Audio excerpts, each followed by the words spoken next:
Bismillah, assalamualaikum warahmatullahi wabarakatuh. Innal hamdalillah nahmaduhu wa nasta'inuhu wa nastaghfiruh wa na'udzu billahi min shururi anfusina wa min sayyiati a'malina. May yahdihillahu fala mudhillalah wa may yudlil fala hadiyalah. Asyhadu an la ilaha illallah wahdahu la syarikalah wa asyhadu anna Muhammadan abduhu wa rasuluh. Salawatullahi wa salamuhu alaihi wa ala alihi wa ashabihi ajmain. Amma ba'd. Qala Allah Ta'ala ya ayyuhalladzina amanu taqullaha haqqa tuqatih wa la tamutunna illa wa antum muslimun. Wa qala aidan ya ayyuhan nasu taqu rabbakumul ladzi khalaqakum min nafsin wahidah wa khalaqa minha zawjaha wa batha minhuma rijalan katsiran wa nisaa'a wattaqullaha alladzi tasaaluna bihi wal arham innallaha kana 'alaikum raqiba. Wa qala ya ayyuhalladzina amanu taqullaha wa qulu qawlan sadida yuslih lakum a'malakum wa yaghfir lakum dzunubakum wa may yuti'illaha wa rasulahu faqad faza fawzan 'azima. Fa in asdaqal hadisi kitabullah wa khairal hadyi hadyi Muhammad sallallahu alaihi wasallam wa syarrul umuri muhdatsatuha wa kullu bid'atin dhalalah.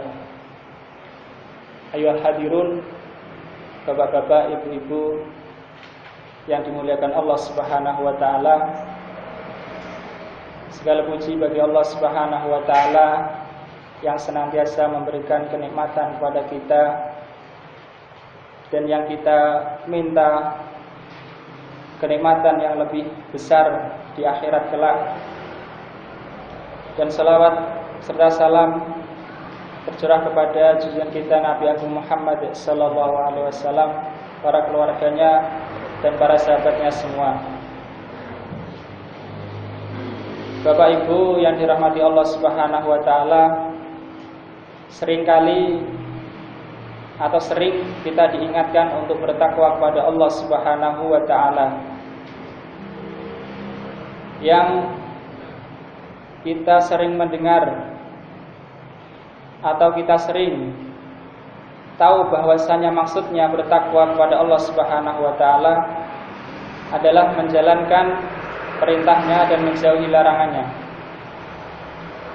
Hal ini sebagaimana diungkapkan oleh seorang tabi'in yang bernama Talq Ibnu Habib, bahwasanya dia berkata, jika terjadi suatu fitnah, cobaan, baik itu fitnah agama ataupun fitnah dunia, maka matikanlah fitnah itu dengan takwa. Maka orang-orang pun bertanya, apakah takwa itu? Maka beliau menjelaskan, yaitu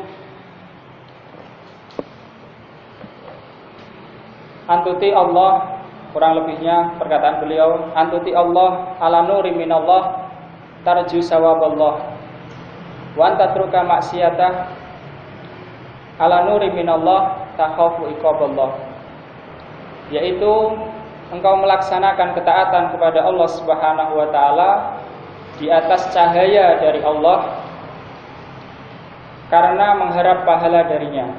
Jadi engkau melaksanakan ketaatan kepada Allah Subhanahu wa taala di atas cahaya darinya, yaitu dari Allah, dengan harapan engkau memperoleh pahala. Jadi di sini ada 3 unsur.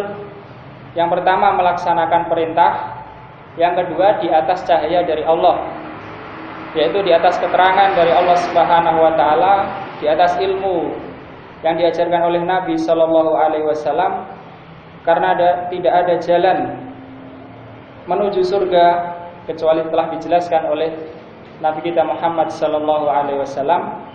Dan unsur yang ketiga yaitu kita melaksanakan perintah Allah itu dengan mengharap pahala darinya. Ini bagian yang pertama. Kemudian bagian yang kedua yaitu engkau meninggalkan larangan-larangan Allah Subhanahu wa taala ala nuri minallah, di atas cahaya dari Allah, takhafu iqaballah, engkau takut akan siksanya. Sama dengan yang pertama, juga mengandung 3 unsur. Yang pertama, meninggalkan larangan Allah Subhanahu wa taala. Kemudian di atas cahaya dari Allah, di atas petunjuk darinya, dan niatnya yaitu takut siksa dari Allah Subhanahu wa taala. Adapun ketakwaan yang paling utama yaitu seseorang menjauhkan diri dari kesyirikan. Menjauhkan diri dari kesyirikan. Kemudian di sana ada faedah bahwasanya tidak boleh seseorang itu merasa enggan ketika diingatkan untuk bertakwa. Tidak boleh seorang itu merasa enggan diingatkan untuk bertakwa. Bola-bali kok diilingke kon takwa misalnya. Tidak boleh. Karena Allah Subhanahu wa taala berfirman dalam surat Al-Ahzab, "Ya ayyuhan nabiyyu ittaqillah." Wahai nabi, bertakwalah kepada Allah. Nabi saja diperintahkan untuk bertakwa kepada Allah Subhanahu wa taala, diingatkan. Maka seseorang tidak boleh merasa enggan untuk diingatkan agar bertakwa kepada Allah Subhanahu wa taala. Kemudian faedah yang selanjutnya tentang takwa ini yaitu seseorang melihat kepada dirinya sendiri, ya. Karena takwa ini kulun bihasabi, semua itu sesuai dengan keadaannya. Misalnya, kalau ada orang tidak beriman, ya, maka kalau dikatakan padanya bertakwalah kepada Allah, artinya kamu berimanlah kepada Allah agar kamu terlepas ataupun terhindar dari siksanya. Beda halnya dengan orang yang sudah beriman tapi dia pelaku dosa besar misalnya. Maka bertakwalah kepada Allah supaya kamu tinggalkanlah dosa besar itu. Kemudian juga orang yang sering melakukan dosa kecil, kalau diingatkan takwalah kepada Allah, artinya tinggalkanlah dosa kecil. Dan seterusnya. Kalau orang sudah baik, bertakwalah kepada Allah, artinya tingkatkanlah ketakwaanmu. Artinya, ketika seseorang mendengar perintah untuk bertakwa kepada Allah Subhanahu wa taala, hendaklah dia mengoreksi dirinya sendiri.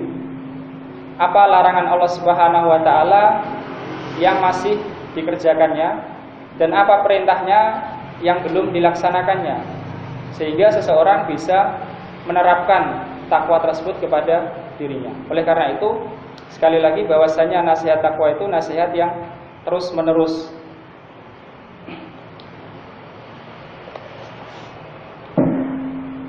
Selanjutnya akan kita lanjutkan, mungkin sudah dapat itu ya, gambaran yang di atas, yaitu surat Al-Furqan ayat 32-33. Yang akan kita bahas di sini adalah hikmah diturunkannya Al-Quran secara berangsur-angsur. Jadi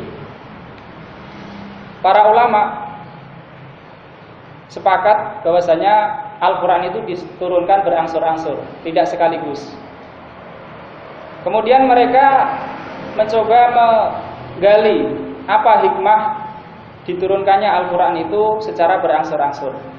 Kita ambil sebagian ayat yang menjelaskan tentang hal itu.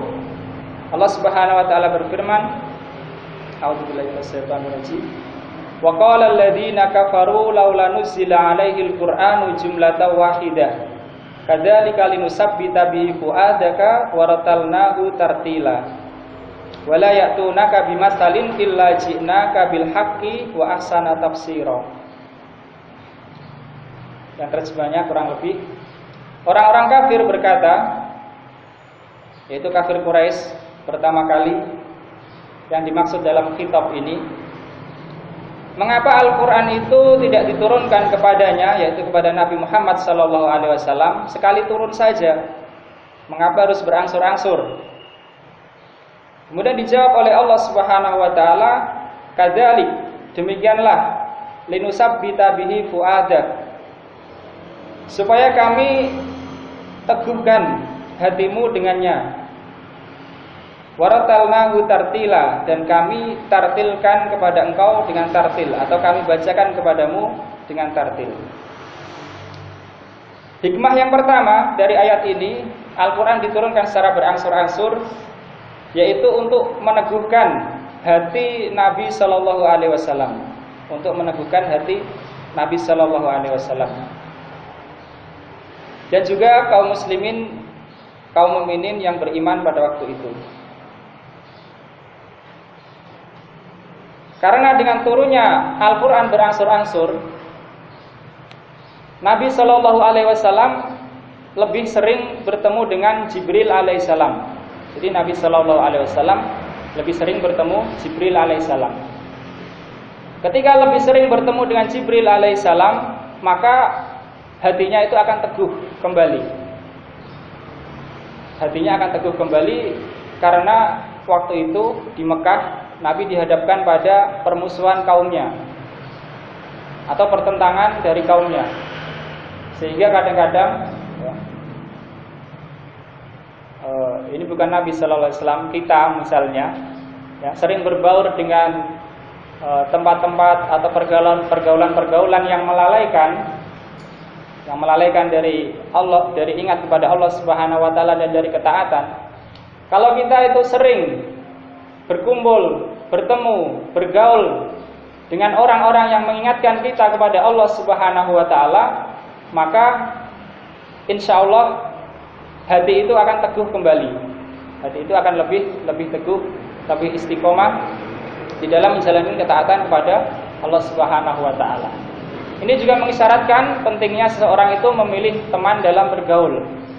Sebagaimana sabda Nabi Sallallahu Alaihi Wasallam, perumpamaan teman duduk yang soleh itu seperti penjual minyak wangi. Kalau kita punya teman yang baik, yang soleh, yang mengingatkan kepada Allah Subhanahu Wa Taala, perumpamaannya itu seperti penjual minyak wangi. Kita dekat dengan penjual minyak wangi.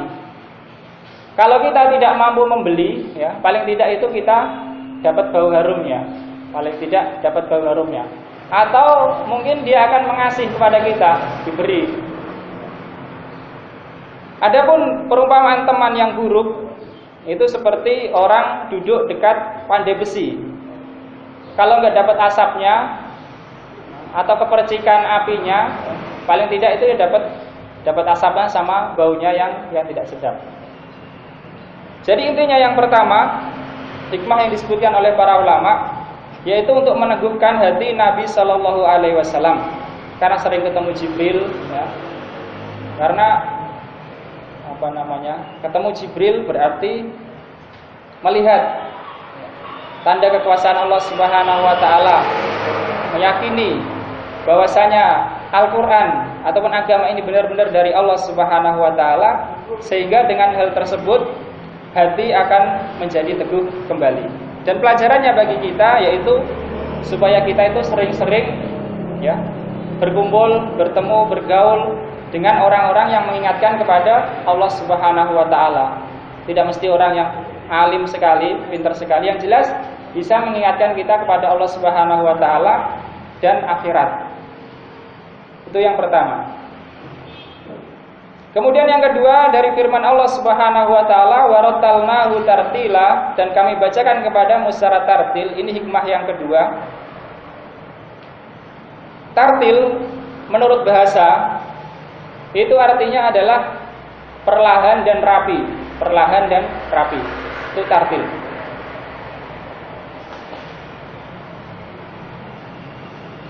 Kemudian Al-Quran diturunkan secara berangsur-angsur, dibaca secara perlahan-lahan dan rapi. Ini ada hikmahnya, yaitu yang pertama, memudahkan dalam memudahkan dalam menjaganya. Karena orang Arab dulu kebanyakan ketika Nabi Shallallahu Alaihi Wasallam diutus, umat manusia itu tidak semuanya pintar bisa baca tulis. Umat manusia waktu itu tidak pintar semua bisa baca tulis. Ada yang wanita tua, ataupun laki-laki tua juga yang tidak bisa baca tulis. Ada anak-anak, ada orang yang sakit-sakitan. Mereka tidak semua bisa baca tulis. Oleh karena itu Al-Quran diturunkan secara berangsur-angsur supaya lebih bisa diterima, lebih bisa dihafal. Kemudian hikmah juga yaitu berjenjang dalam tarbiyah, yaitu hikmah diturunnya Al-Quran secara berangsur-angsur. Yang ketiga, yaitu berjenjang dalam tarbiyah, dalam pendidikan. Keadaan Arab waktu itu, ya, mungkin ya penyembah berhala, dekat dengan khamr atau minuman keras, kemudian kesukuannya begitu kuat, kemudian masih banyak perbudakan, kemudian yang kuat itu bisa bertindak semaunya. Dan untuk merubah semuanya itu, maka tidak bisa sekaligus, tidak bisa serta-merta. Oleh karena itu, tarbiyah atau pendidikan kepada umat itu dilakukan secara berjenjang, tahap demi tahap. Dimulai dari yang dasar, yang mudah dan yang umum. Dimulai dari yang dasar, yang mudah dan yang umum, yang global. Dimulai dari dasar, yaitu mulai dari perkara akidah, perkara tauhid, supaya orang itu benar-benar mengesahkan Allah Subhanahu wa taala. Itu yang pertama, dakwah Nabi sallallahu alaihi wasallam. Kemudian juga meyakini adanya hari akhir, Oleh karena itu, Bapak-bapak Ibu semuanya, meskipun belum kita semua tentu ya belum pandai, tentu sudah bisa untuk berdakwah, tentu secara umum ya, secara umum.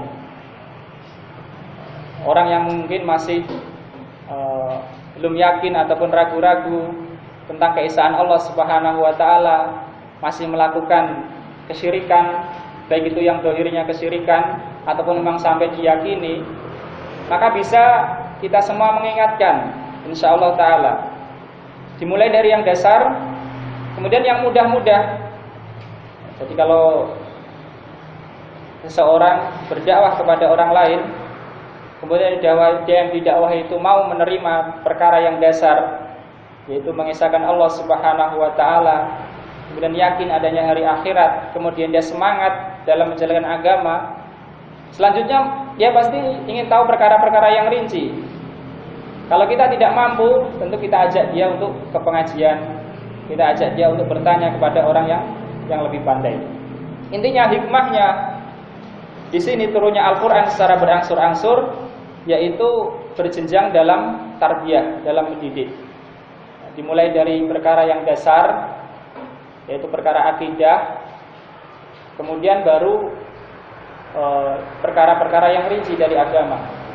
Sebagaimana diriwayatkan dari Aisyah radhiyallahu anha, beliau berkata, kalau yang pertama turun dari Al-Quran itu jangan kamu mencuri, misalnya orang Arab tidak akan berhenti dari yang mencuri, tetap saja mencuri. Kalau dikatakan ayat yang pertama turun itu jangan minum khamr, tentu mereka tidak akan berhenti. Aisyah radhiyallahu anha menjelaskan bahwasanya ayat yang pertama turun atau termasuk ayat yang pertama-tama turun yaitu ayat yang mengingatkan tentang akhirat, ayat yang meyakinkan tentang hari akhir, bahwa di sana ada surga, ada neraka. Kalau orang itu sudah yakin adanya surga, adanya neraka, diajak untuk ketaatan, insya Allah lebih mudah, atau diajak untuk meninggalkan kemaksiatan, insya Allah lebih bisa menerima. Itu yang ketiga. Yang pertama tadi untuk meneguhkan hati Nabi dan kaum mukminin. Yang kedua untuk supaya bisa diterima dan dijaga, dihafal, Al-Quran turun secara berangsur-angsur. Kemudian yang ketiga yaitu berjenjang dalam tarbiyah, dalam pendidikan. Kemudian yang keempat, hikmah diturunkannya Al-Quran secara berangsur-angsur, yaitu untuk menjawab pertanyaan-pertanyaan yang diajukan kepada Nabi Sallallahu Alaihi Wasallam. Yaitu dari firman Allah Subhanahu Wa Taala, "Wala ya'tunaka bimasalin illa ji'naka bil haqqi wa ahsana tafsira." Dan tidaklah mereka orang-orang kafir itu mendatangkan kepadamu suatu yang ganjil, suatu hal, melainkan kami datangkan kepadamu suatu yang benar dan yang paling baik penjelasannya. Jadi hikmah yang keempat untuk menjawab pertanyaan, dan sekaligus yang kelima yaitu menolak syubhat, atau menolak syubhat orang-orang kafir, orang-orang musyrik. Orang-orang kafir, orang-orang musyrik tentu mereka memiliki syubhat. Kami tidak menyembah sembahan ini kecuali untuk mendekatkan kepada Allah Subhanahu wa taala dengan sedekat-dekatnya. Mereka ini pemberi syafaat di sisi kami dan seterusnya dari syubhat-syubhat yang mereka lontarkan kepada Nabi Sallallahu Alaihi Wasallam. Oleh karena itu salah satu hikmah diturunkannya Al-Quran secara berangsur-angsur untuk membantah syubhat tersebut. Bahkan kembali lagi kepada hikmah yang ketiga, hatta sampai di Madinah pun masih berjenjang dalam pendidikan itu, dalam mendidik masyarakat. Ayat tentang khamr misalnya, tentang minuman keras, itu tidak sekaligus turun inamal khamru wal maisiru dan seterusnya yang menjelaskan haraman khamr, tapi sedikit demi sedikit. Yang pertama, ya, wa yas'alunaka 'anil khamri wal maisir qul fihima ismun kabirun wa manafi'u linnas wa ismuhuma akbaru min naf'ihima. Mereka bertanya kepadamu tentang khamr, tentang minuman keras. Katakanlah pada khamr itu ada dosa yang besar dan ada juga manfaatnya, tetapi dosanya lebih banyak. Ayat ini belum mengharamkan khamr, belum mengharamkan minuman keras. Kemudian turun lagi ayat selanjutnya, ya ayyuhalladzina amanu la taqrabus sholata wa antum sukara hatta ta'lamu ma taqulun. Wahai orang yang beriman, jangan kamu mendekati salat sedangkan kamu dalam keadaan mabuk sampai kamu mengetahui apa yang kamu ucapkan. Artinya ini pelarangan khamr atau pelarangan mabuk ketika hendak salat, tidak boleh salat dalam keadaan mabuk. Ini juga belum mengharamkan secara penuh. Kemudian turun ayat yang terakhir tentang pengharaman khamr, yaitu ya ayyuhalladzina amanu innamal khamru wal maisiru wal ansabu wal azlamu rijsun min amali syaiton fajtanibuhu dan seterusnya. Wahai orang-orang beriman, sesungguhnya khamr dan seterusnya itu adalah haram termasuk perbuatan syaitan. Maka jauhilah supaya kamu beruntung. Ini baru diharamkan khamr secara keseluruhan. Dan waktu itu ketika diharamkan khamr, ya, para sahabat, orang-orang Muhajirin dan Ansor, mereka langsung bersedia. Karena apa? Karena imannya itu sudah siap untuk menerima pengharaman khamr. Oleh karena itu kita tahu dari sini kesalahan sebagian kaum muslimin yang ingin instan. Misalnya merubah suatu masyarakat atau suatu kelompok untuk sekaligus menjadi ideal, maka ini tidak bisa kecuali harus lewat proses sebagaimana dahulu Nabi Shallallahu Alaihi Wasallam berdakwah atau Al-Quran turun juga lewat proses bertahap. Wallahu ta'ala alam. Itu untuk surat Al-Furqan ayat 32 dan 33. Selanjutnya kita lanjutkan tafsir surat Al-Balad. Al-Balad artinya negeri. Allah Subhanahu wa taala berfirman, la uqsimu bihadzal balad wa anta khilum bihadzal balad dan seterusnya.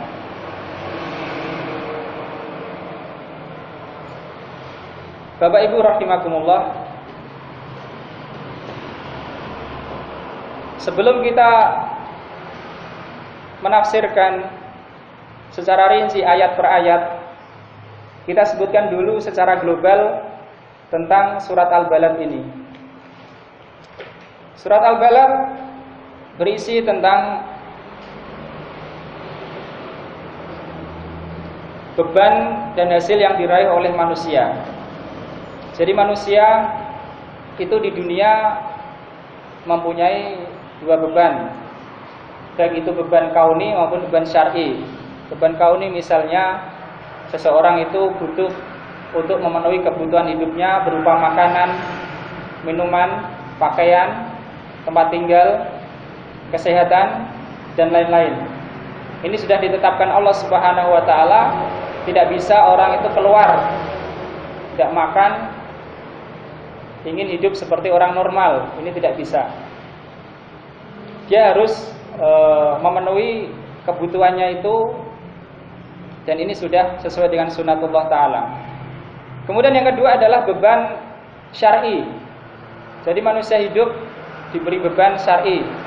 Makanya di sana disebut ada namanya mukallaf.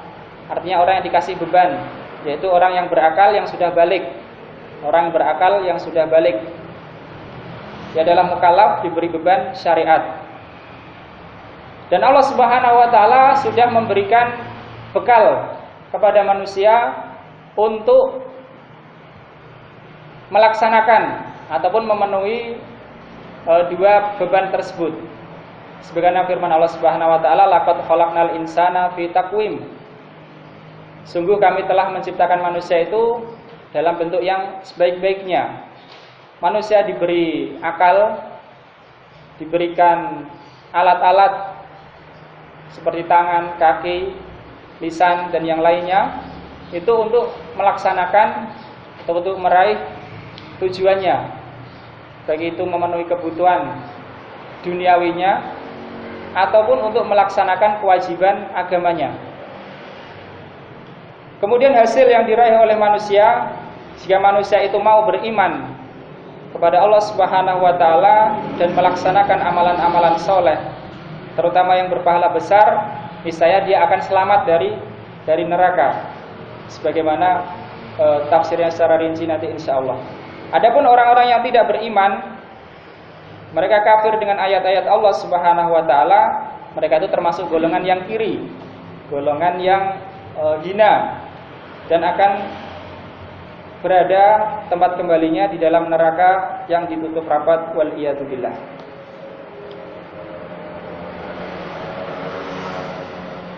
Jadi ini adalah secara global dari surah Al-Balad. Adapun secara rinci, biidznillah akan kita sebutkan tafsirnya. Ayat kita mulai dari ayat yang pertama. Allah Subhanahu wa taala berfirman, la uqsimu bihadzal balad. La dalam bahasa Arab itu artinya tidak, ya, artinya tidak. Uqsimu bihadzal balad, saya bersumpah dengan negeri ini, yaitu Mekah. Berarti saya tidak bersumpah dengan negeri ini, bukan begitu maksudnya, ya. Karena la di awal sumpah, ya, la di awal sumpah, sebagaimana la uqsimu biyaumil qiyamah wa la uqsimu fala uqsimu bimawaqi'in nujum, itu untuk membantah, Jadi la di sini di awal adalah untuk membantah anggapan orang-orang Quraisy atau anggapan orang-orang musyrik, orang-orang kafir waktu itu tentang atau bantahan mereka kepada Nabi Shallallahu Alaihi Wasallam, pengingkaran mereka kepada Nabi Muhammad Shallallahu Alaihi Wasallam. Maka dibantah oleh Allah Subhanahu Wa Taala dengan ucapan la di awal qasam atau di awal sumpah. Uqsimu bihadzal balad, saya bersumpah dengan negeri ini, yaitu Mekah. Dan dalam ayat lain, dalam surat At-Tin, watini wa zaituni wa turi sinin wa hadzal baladil amin, dengan demi negeri yang aman ini. Jadi kalau Allah Subhanahu wa taala itu bersumpah dengan salah satu makhluknya, itu menunjukkan kemungkinannya ada dua. Yang pertama, yaitu makhluk tersebut itu penting ataupun agung. Makhluk tersebut penting ataupun agung. Jadi jika Allah Subhanahu wa taala bersumpah dengan makhluknya, menunjukkan bahwa makhluk itu penting ataupun agung. Kemudian kemungkinan yang kedua, yaitu di sana ada, di dalam makhluk yang dijadikan sumpah oleh Allah Subhanahu wa taala itu, di sana ada tanda-tanda kebesaran Allah Subhanahu wa taala. Di sana ada tanda-tanda kebesaran Allah Subhanahu wa taala. Dan Allah Subhanahu wa taala berhak bersumpah dengan apa saja dari makhluknya. Adapun makhluk manusia ataupun jin, maka dia tidak boleh bersumpah kecuali dengan Allah Subhanahu wa taala atau dengan nama Allah Subhanahu wa taala atau dengan sifatnya. Man halafa bi ghairillah faqad asyraka au kafar. Sebagaimana sabda Nabi sallallahu alaihi wasallam, barang siapa yang bersumpah dengan nama selain Allah, barang siapa yang bersumpah dengan selain Allah, maka ia telah musyrik atau kafir. Jadi tidak boleh seorang itu bersumpah misalnya demi yang menguasai, ya kalau yang dimaksud Allah Subhanahu wa taala boleh, ya. Misalnya demi langit ataupun demi bumi. Maka ini tidak boleh kalau manusia bersumpah dengan seperti itu. Karena sabda Nabi sallallahu alaihi wasallam, man halafa bi ghairillah faqad asyraka au kafar. Barang siapa yang bersumpah dengan selain Allah, maka telah musyrik atau kafir. Karena orang yang bersumpah dia mesti mengagungkan yang dijadikan sumpah itu, mengagungkan yang dijadikan dia untuk bersumpah. Kalau dia bersumpah demi Allah berarti dia mengagungkan Allah Subhanahu wa taala. Kalau bersumpah dengan selain Allah, maka dia mengagungkan yang selain Allah Subhanahu wa taala. Misalnya demi wali fulan ya, yang sudah meninggal, demi syekh fulan yang sudah meninggal, maka ini tidak boleh, termasuk syirik ataupun kufur. Ayat yang kedua, wa anta hillum bihadzal balad, dan engkau Muhammad sallallahu alaihi wasallam hillum bihadzal balad, engkau bertempat di kota ini, yaitu kota Mekah. Wawu di sini adalah wawu haliyah, artinya menerangkan keadaan. Saya bersumpah dengan negeri ini, yaitu kota Mekah, ketika engkau berada di negeri ini, di Mekah ya. Jadi menambah kemuliaan di atas kemuliaan, yaitu kemuliaan Mekah, yang di sana ada Baitullah, dan Nabi Muhammad berada di sana. Jadi ini sesuatu yang mulia. Allah bersumpah dengan Mekah ketika Nabi SAW berada di Mekah.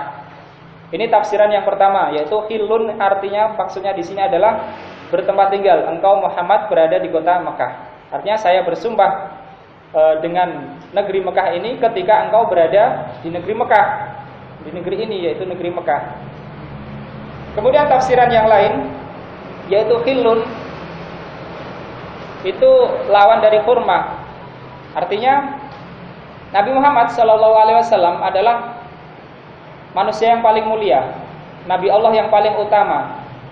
Seharusnya orang-orang musyrik, orang-orang kafir, orang-orang Quraisy, orang-orang Mekah waktu itu, sebagaimana mereka memuliakan Ka'bah, sebagaimana mereka memuliakan Mekah, sebagaimana mereka memuliakan bulan-bulan haram, termasuk ini bulan Rajab.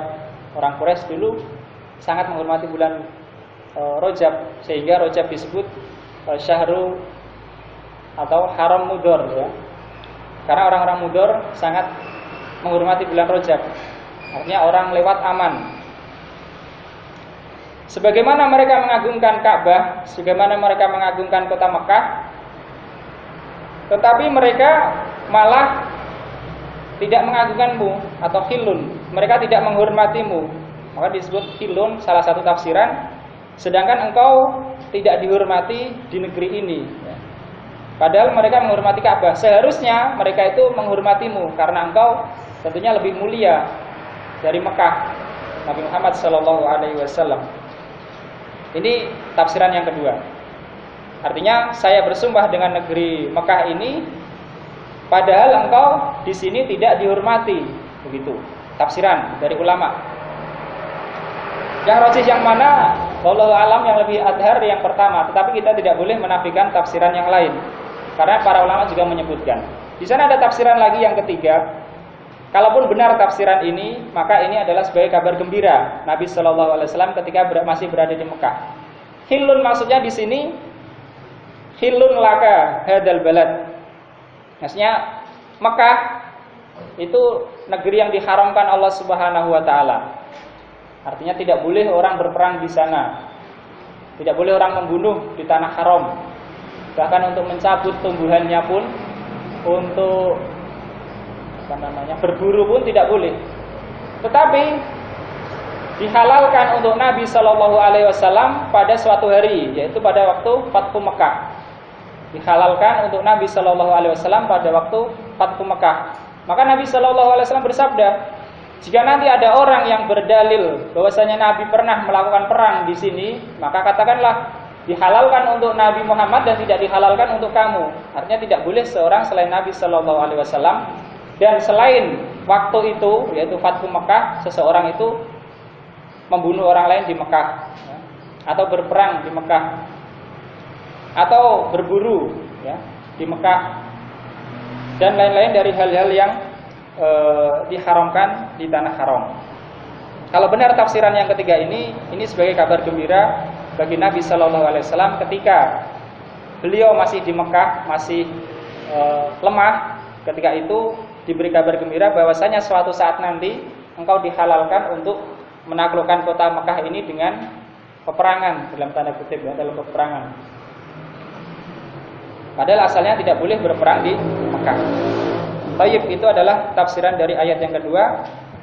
Wa anta hillum bihadzal balad, dan engkau hillun berada di kota Mekah, atau engkau tidak dihormati di kota Mekah, atau engkau dihalalkan untukmu kota Mekah ini.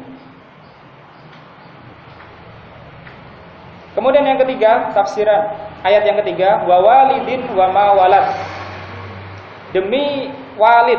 Walid itu adalah orang tua laki-laki. Di situ diartikan bapak. Wa ma walad, dan apa yang ia lahirkan. Dan apa yang ia lahirkan. Artinya demi bapak dan demi anaknya. Akan tetapi arti seperti itu masih muskilah. Kenapa masih muskilah? Karena tadi sebagaimana kita sebutkan, Allah Subhanahu wa taala bersumpah itu dengan makhluknya yang mulia atau yang agung, atau yang di sana ada tanda-tanda kekuasaan Allah Subhanahu wa taala. Kalau demi bapak dan anaknya semua umum, maka di antara manusia dan di antara jin itu ada yang muslim, ada yang kafir. Ada yang dia itu taat, ada yang fasik. Oleh karena itu di sana ada beberapa tafsiran yang disebutkan oleh Ibnu Katsir. Tetapi Ibnu Katsir tidak menyebutkan korelasinya dengan ayat sebelumnya. Insyaallah akan nanti kita sebutkan. Tafsiran yang pertama yaitu umum, wa walidin wa ma walad, demi bapak dan demi anaknya. Yaitu umum.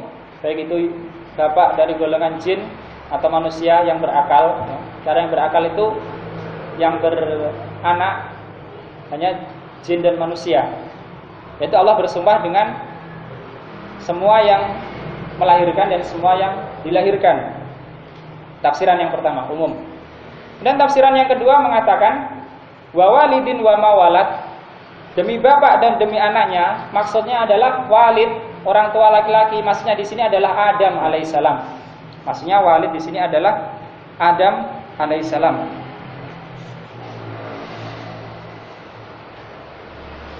Wa ma walad, dan anaknya yaitu anak keturunan Adam alaihissalam. Dan ini dibatasi yang mukmin saja, karena Allah Subhanahu wa taala tidak bersumpah kecuali dengan makhluknya yang mulia. Jadi tafsiran yang kedua mengatakan maksud dari bapak dan anak di sini adalah Adam dan keturunannya yang mukmin. Dan adalah Adam dan keturunannya yang mukmin. Kemudian tafsiran lagi yang ketiga mengatakan wa walidin wa ma walad, demi bapak dan demi anaknya. Maksudnya walid, orang tua laki-laki di sini adalah Ibrahim alaihissalam. Tafsiran Ibrahim alaihissalam. Wa ma walad, dan anaknya yaitu Ismail alaihissalam. Ismail alaihissalam. Kemudian ada tafsiran lagi yang keempat, tapi ini jauh ya. Artinya lemah. Yaitu maksudnya adalah Muhammad dan anaknya sallallahu alaihi wasallam. Jadi ada 3 tafsiran kita anggap yang kuat. Wa walidin wa ma walad, demi bapak dan anaknya. Yang pertama umum, yaitu bapak dan anaknya yang berakal, manusia dan jin yang mukmin, ya, manusia dan jin yang mukmin. Kemudian yang kedua adalah Adam dan keturunannya yang mukmin. Walid wa ma walad, walid di sini maksudnya adalah Adam dan keturunannya yang mukmin. Kemudian tafsiran yang ketiga Ibrahim dan anaknya Ismail. Kalau Ibrahim anaknya ini yang Ismail saja. Kemudian kita akan mencoba kenapa para ulama berbeda penafsirannya, karena mereka menghubungkan dengan ayat sebelumnya. Jadi ayat yang pertama, Allah Subhanahu wa taala bersumpah dengan negeri Mekah atau kota Mekah. Para ulama yang mengatakan bapak dan anaknya ini adalah umum, baik itu manusia ataupun jin yang berakal. Mereka mengatakan sebagaimana Mekah ini adalah mambaur risalah, yaitu sumber risalah Nabi Shallallahu Alaihi Wasallam. Maka selanjutnya atau hubungannya, Allah Subhanahu Wa Taala bersumpah dengan orang-orang yang beriman atau yang umum yang menjadi mukallaf, mukallaf. Jadi ada risalah dan ada orangnya, ya. Ada risalah dan ada orang yang dibebani untuk melaksanakan agama tersebut. Jadi ini manhan, ya. Atau mereka mengambil tafsiran mengatakan walidin wa mawalad di sini adalah bapak dan anak secara umum, baik itu manusia maupun jin. Jadi saya ulangi, sebagaimana Mekah ini adalah sumber risalah Nabi Shallallahu Alaihi Wasallam, begitu juga risalah Nabi Shallallahu Alaihi Wasallam umum, ya, umum untuk semua manusia dan jin, bapak maupun anaknya. Ini yang pertama. Kemudian yang mengatakan bahwasanya bapak dan anaknya ini adalah Adam dan keturunannya yang mukmin. Mereka berdalil sebagaimana Mekah ini adalah Ummul Qura, sebagaimana Mekah ini adalah Ummul Qura, induknya negeri-negeri. Maka selanjutnya supaya munasib, supaya cocok, sesuai, begitu juga Allah bersumpah dengan Adam dan keturunannya. Sebagaimana Mekah ini adalah induk dari negeri, begitu juga Adam itu adalah usul atau pokok atau nenek moyang dari semua manusia. Jadi ini korelasinya. Jadi kalau antum mendapatkan dalam tafsiran itu berbeda-beda, maka para ulama pun mempunyai pandangan yang berbeda-beda. Dan mereka tidak berkata dengan keinginannya sendiri atau memilih tanpa dasar. Jadi ini yang kedua. Sebagaimana Mekah ini adalah Ummul Qura, ya, induknya negeri-negeri, begitu juga supaya cocok, supaya munasib, maka Allah pun bersumpah dengan lamul simalillah, ya. Allah pun bersumpah dengan Adam yang dia merupakan asal manusia dan keturunannya. Kemudian yang mengatakan Ibrahim alaihissalam bahwa walidin wa mawalad, demi bapak dan anaknya itu adalah Ibrahim dan Ismail. Maka ini tafsiran yang bagus, ya, tafsiran yang bagus untuk membantah orang-orang Quraisy. Artinya, demi negeri Mekah yang haram ini, yang di sana ada Baitullah, kemudian juga demi Ibrahim dan anaknya, ya, supaya orang-orang Quraisy memperhatikan bahwasanya agama Ibrahim dan anaknya dulu itu adalah agama tauhid.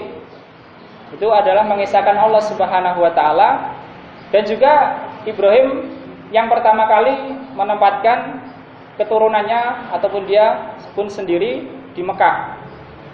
Sebagaimana difirmankan Allah Subhanahu wa taala, "Rabbi inni askantu min dzurriyyati biwadin ghairi dzar'in inda baitikal muharram." Wahai Rabbi, sesungguhnya saya meletakkan sebagian keturunan saya biwadin ghairi dzar'in, di lembah yang tidak ada pohonnya, tidak ada tanamannya, inda baitikal muharram, di sisi rumahmu yang muharram, yang mulia. Padahal waktu itu Ka'bah belum ada. Wallahu alam bagaimana Ibrahim alaihissalam mengetahui bahwa di sana itu adalah di sisi Ka'bah ketika beliau meletakkan Hajar dan putranya Ismail. Apakah fondasinya sudah ada sebagaimana perkataan para sebagian ulama? Karena Allah berfirman, wa id yarfa'u Ibrahimul qawaida wa Ismail. Dan ingatlah ketika Ibrahim itu meninggikan qawaid, meninggikan dasar-dasar Ka'bah. Artinya dasarnya sudah ada, kemudian Ibrahim dan Ismail membangun yang seterusnya, yang atasnya. Ini sebagian ulama mengatakan seperti itu. Atau Ibrahim tahu karena dikasih tahu oleh Allah Subhanahu wa taala. Dan ini juga ada yang mengatakan dari ulama yang mengatakan bahwasanya yang pertama membangun Ka'bah adalah Ibrahim alaihissalam. Jadi sebagaimana Allah Subhanahu wa taala bersumpah dengan negeri Mekah, itu juga Allah Subhanahu wa taala bersumpah dengan Ibrahim, karena Ibrahim yang pertama kali meletakkan anaknya di Mekah, dan menemukan sebagian keturunannya di Mekah. Begitu juga karena Ibrahim itu adalah agamanya tauhid, supaya orang-orang Quraisy memperhatikan bahwasanya dakwah Nabi Muhammad SAW itu adalah dakwah yang hak, dakwah yang benar, sebagaimana cocok ataupun sesuai dengan dakwahnya Nabi Ibrahim alaihissalam dan Ismail alaihissalam. Kemudian kalau kita perhatikan di dalam syariat agama ini, di sana Allah Subhanahu wa taala mengistimewakan hubungan antara bapak dan anaknya, atau katakanlah antara orang tua dan keturunannya dan anaknya. Di antara keistimewaan itu adalah Allah Subhanahu wa taala akan menjaga anak yang orang tuanya soleh, Allah Subhanahu wa taala akan menjaga anak yang orang tuanya soleh. Dalilnya apa Pak dari Al-Quran? Dalilnya adalah ketika Nabi Musa bertanya kepada Khidir alaihi wassalam, kenapa Nabi Khidir itu mau membangun rumah atau yang membenarkan tembok yang hampir roboh, tidak mengambil upah? Maka Khidir menjawab, wa kana abuhuma sholihan. Dahulunya bapak dari kedua anak yatim itu adalah orang yang soleh. Ini dalil yang mengatakan bahwasanya Allah Subhanahu wa taala itu akan menjaga anak yang orang tuanya soleh. Kemudian yang kedua, Allah Subhanahu wa taala akan menyamakan derajat di surga antara bapak dan anaknya. Jadi derajatnya di surga nanti akan setingkat antara orang tua dan anaknya. Kalau orang tuanya yang lebih soleh, maka anaknya pun diangkat derajatnya sehingga sebanding ataupun setingkat dengan orang tuanya. Begitu juga sebaliknya, kalau anaknya yang lebih soleh, maka orang tuanya yang diangkat derajatnya sehingga bisa setingkat dengan anaknya. Ini keistimewaan yang kedua. Dan itu terlalu banyak, wallahu a'lam, mungkin antum sudah sering mendengar hadis yang mengatakan bahwasanya orang tua di alam kuburnya itu mendapatkan kenikmatan kubur ataupun keringanan kubur ketika ditanyakan dari mana ini saya tidak melakukan amalan ini, dia mengatakan istighfari waladika, karena istighfarnya anakmu untukmu. Atau orang tua yang dipakaikan di akhirat, yaitu sebuah mahkota yang cahayanya itu lebih baik, lebih indah daripada sinar matahari, karena anaknya itu adalah ahli Al-Quran. Tapi kita jangan berangan-angan, sudah kalau gitu saya tidak usah, yang penting anak saya ahli Al-Quran. Kenapa tidak kita saja? Kenapa tidak kita saja yang berusaha? Karena kalau orang tuanya saja dipakaikan mahkota yang begitu indahnya, bagaimana dengan anaknya? Bagaimana dengan yang ahli Quran itu? Tentu lebih baik lagi pemberian dari Allah Subhanahu wa taala. Dan juga Allah Subhanahu wa taala menetapkan bahwasanya wajib seorang anak itu berbakti kepada orang tuanya. Wajib bagi anak itu berbakti kepada orang tuanya. Bahkan dikatakan oleh Nabi Shallallahu Alaihi Wasallam, la yujzi'u waladun walidahu illa ayajidahu mamlukan fayastariyahu fayu'tikahu. Jadi seorang anak itu tidak bisa membalas jasa orang tuanya. Seseorang anak itu tidak mungkin bisa membalas jasa orang tuanya, meskipun dia berbuat sebaik-baiknya, tidak sebanding, artinya tidak sebanding. Illa, kecuali sabda Nabi Sallallahu Alaihi Wasallam, ayajidahu mamlukan, dia mendapati orang tuanya itu menjadi budak, orang tuanya itu budak, kemudian dibeli oleh dia dan dimerdekakan, Para ulama menjelaskan sebabnya kenapa begitu, karena orang tua itu menjadi sebab wujudnya adanya anak di dunia. Jadi orang tua menjadi sebab adanya anak di dunia. Begitu juga membebaskan budak itu menjadi sebab seseorang itu memperoleh haknya, memperoleh haknya secara penuh, baik dirinya maupun hartanya. Karena budak itu tidak boleh menjadi saksi, tidak boleh menjadi hakim, itu budak, tidak boleh menjadi pemimpin, budak. Tidak boleh memiliki harta sendiri, tapi kalau dia sudah merdeka, dia mendapatkan semua itu. Maka seakan-akan anak yang membebaskan atau memerdekakan orang tuanya, maka dia telah memberikan hak itu kepada orang tuanya. Maka dikatakan Nabi Sallallahu Alaihi Wasallam tidak bisa membalas budi orang tua kecuali mendapatinya sebagai budak, membelinya dan memerdekakannya.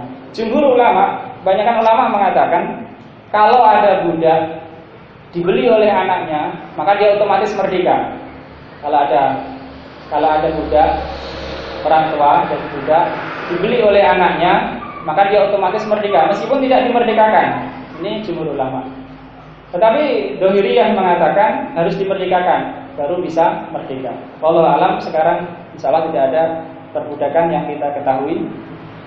Akan tetapi intinya adalah jasa orang tua kepada anak sangatlah besar sehingga tidak bisa dibalas kecuali dengan yang telah disebutkan oleh Nabi Shallallahu Alaihi Wasallam tadi. Itu juga disebutkan dalam Adabul Mufrad oleh Imam Bukhari bahwasanya ada seseorang berhaji sambil menggendong ibunya. Dia bertanya kepada Ibnu Umar, Abdullah bin Umar radhiyallahu anhu, apakah saya ini sudah membalas jasa ibuku? Maka Ibnu Umar menjawab, la walau bitolkin wahidah. Kamu belum membalas budinya, meskipun hanya tolkin wahidah. Para ulama menafsirkan yaitu satu hentakan nafas ketika melahirkan saja belum terbalas, meskipun kamu menggendong ibumu berhaji, ya, haji sambil gendong ibunya. Tapi kata Ibnu Umar itu sama sekali belum membalas jasa ibumu, ya.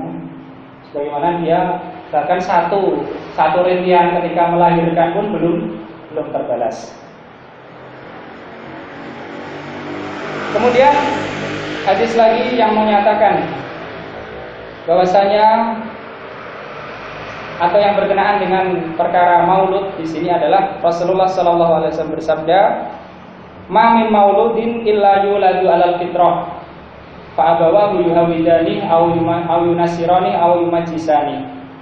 Tidaklah ada sesuatu yang dilahirkan yang berakal, manusia ataupun jin, illa yuladu alal fitrah, kecuali dia dilahirkan dalam keadaan fitrah. Maka orang tuanya lah yang menjadikan dia itu Yahudi atau Nasrani atau Majusi. Kemudian apa makna fitrah di sini? Jumhur ulama, kebanyakan ulama mengatakan fitrah maksudnya adalah Islam.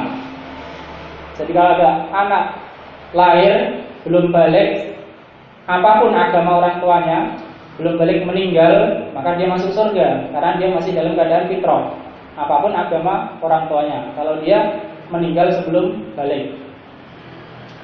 Tapi apakah maksudnya Islam di situ? Apakah dia mengetahui Islam secara global atau secara rincinya? Padahal Allah Subhanahu wa taala berfirman, "Waladzi akhrajakum min butuni ummahatikum la ta'lamuna syai'a." Dialah Allah yang mengeluarkan kalian dari perut-perut ibu kalian dalam keadaan kalian tidak mengetahui sesuatu. Jadi yang hadis mengatakan manusia itu lahir atau semua yang lahir dalam keadaan fitrah. Fitrah maksudnya Islam. Tetapi ayat mengatakan kalian lahir itu tidak mengetahui sesuatu. Maksudnya, wallahu a'lam, adalah Allah menciptakan di dalam diri manusia kesiapan untuk menerima Islam. Kesiapan untuk menerima apa? Islam. Sebagaimana mata itu siap untuk melihat, telinga itu siap mendengar, begitu juga hati siap untuk menerima Islam. Ini adalah maksud fitrah dalam hadis dan hubungannya dengan ayat tersebut. Jadi hati itu siap untuk menerima Islam.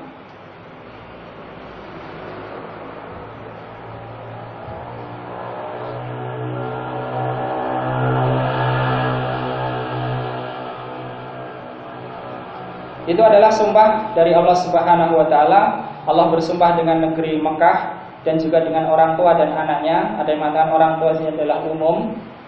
Kemudian juga ada yang mengatakan orang tua di situ adalah Adam, sedangkan anak adalah keturunannya yang mukmin. Ada yang mengatakan orang tua di sini maksudnya adalah Ibrahim dan anaknya adalah Ismail alaihissalam, dan telah kita sebutkan korelasinya atau hubungannya dengan negeri Mekah tersebut. Yang mengatakan Adam apa hubungannya, yang mengatakan Ibrahim apa hubungannya, begitu juga yang mengatakan bahwasanya walid wa mawalad adalah umum. Kemudian ayat yang keempat, Allah Subhanahu wa taala berfirman, laqad khalaqnal insana fi kabad. Jadi di sini ada 3 penegas sekaligus. Yang pertama sumpah, itu adalah penegas. Yang kedua huruf la, La artinya sungguh. Yang ketiga adalah huruf qad, sungguh juga. Artinya sungguh ya. Sungguh ya, kami telah menciptakan manusia itu dalam keadaan kabar, susah payah. Tafsir ya, tafsiran. Di sana ada tafsiran yang lain. Insyaallah kita sebutkan apa tafsiran dari kabar. Dan tafsiran ini manusia susah payah ini yang dipilih oleh Ibnu Jarir atau Tabari sebagaimana dinukil oleh Ibnu Katsir rahimahullah.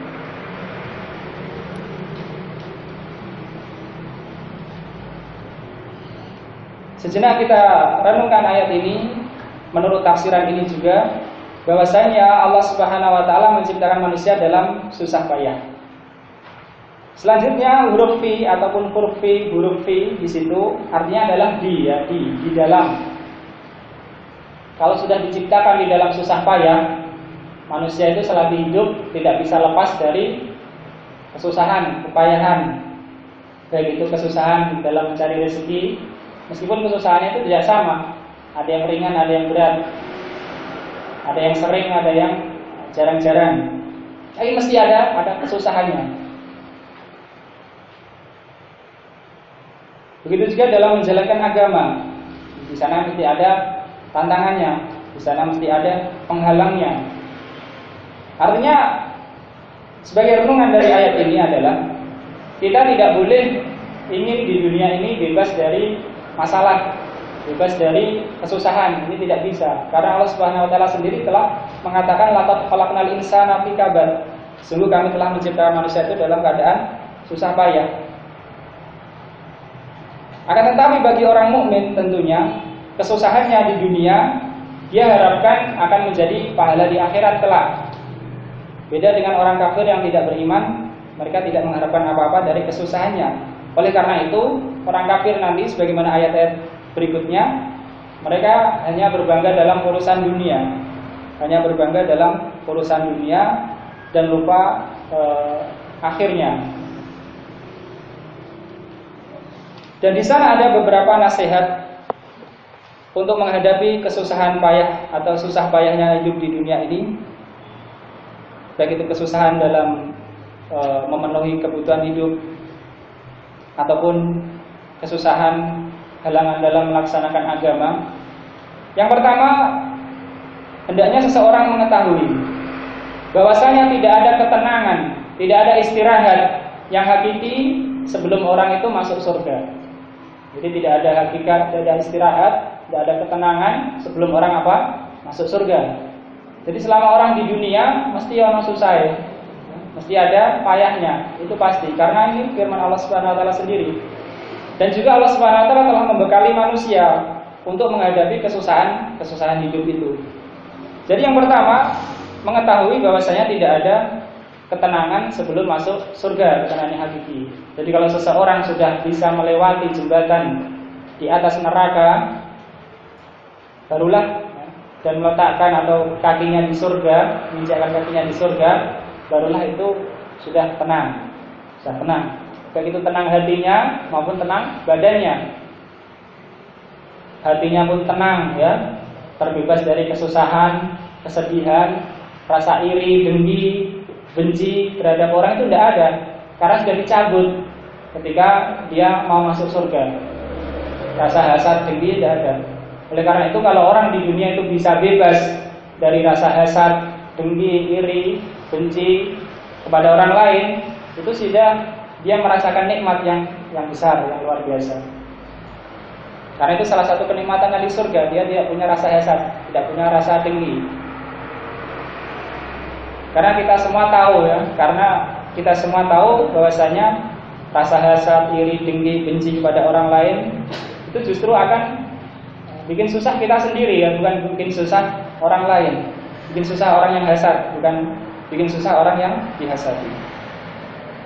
Itu yang pertama, mengetahui bahwasanya tidak ada kepayahan, tidak ada istirahat, ketenangan yang hakiki sebelum orang itu masuk surga dan berjumpa dengan Allah Subhanahu wa taala. Kemudian yang kedua, untuk membantu menghadapi kesusahan, kepayahan hidup, yaitu hendaklah seseorang mengetahui bahwasanya apa yang ditetapkan Allah Subhanahu wa taala itu pasti akan menimpanya, dan apa yang tidak ditetapkan Allah dia tidak akan menimpanya. Jadi apa yang ditetapkan Allah mesti bakal menimpanya, dan yang tidak ditetapkan tidak akan menimpanya.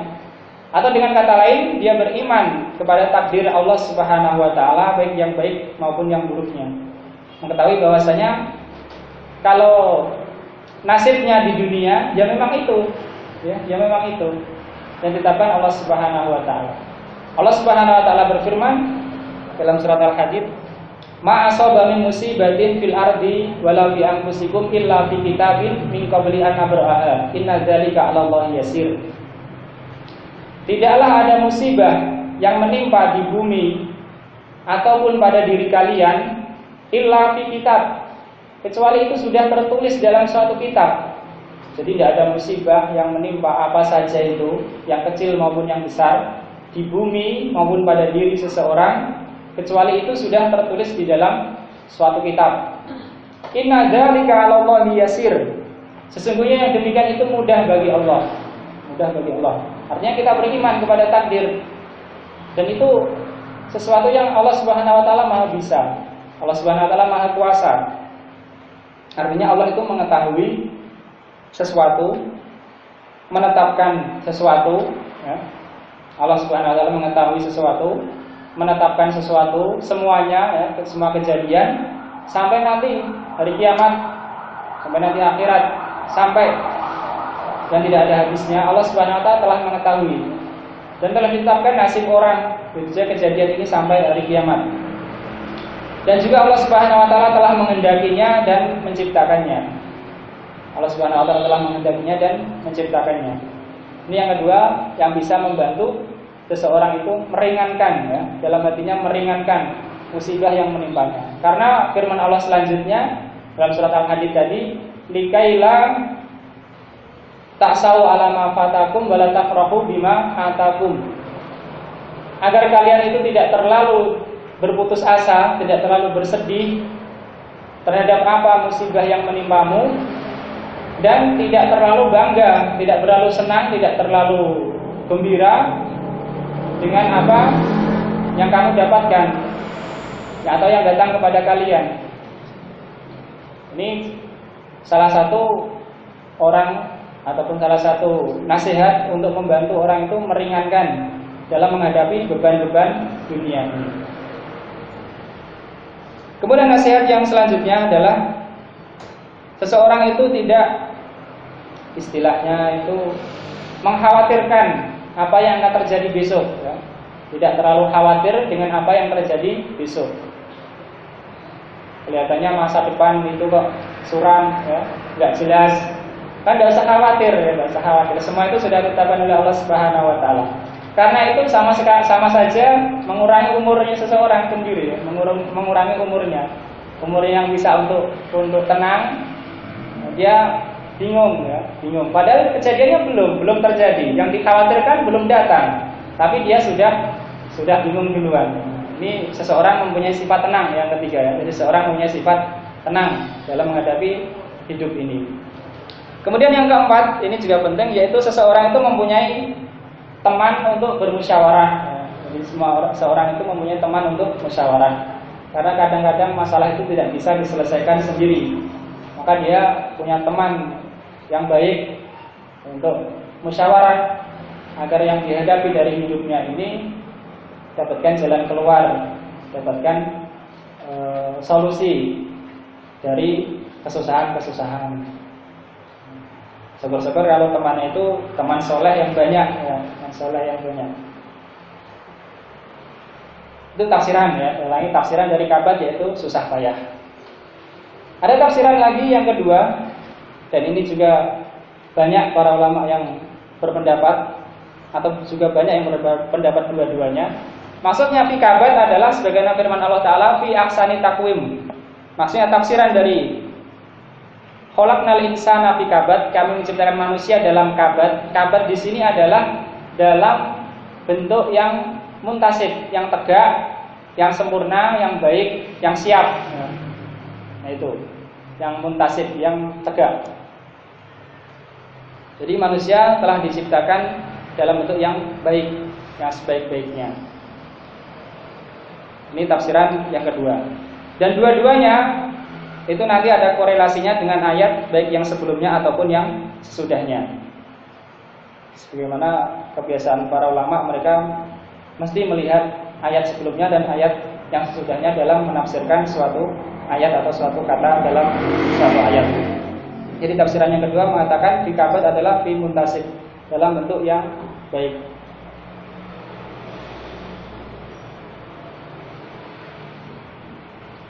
Sebagaimana ini juga disebutkan Ibnu Katsir dalam tafsirnya dari salah seorang sahabat dari Ansor, tidak sebutkan namanya. Laqad khalaqnal insana fi kabad qala fi qiyamihi wa tidalihi, yaitu di dalam berdirinya dan dalam tegaknya. Manusia diciptakan dalam bentuk sebaik-baiknya.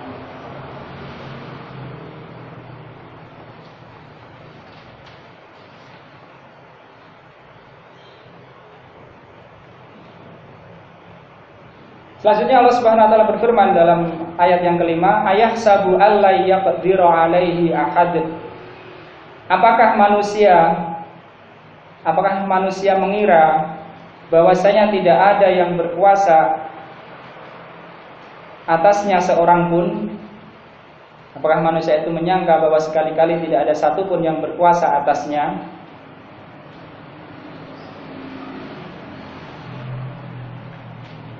Tadi sudah kita sebutkan tafsir Al-Balad ataupun surat Al-Balad secara global. Sekarang kita akan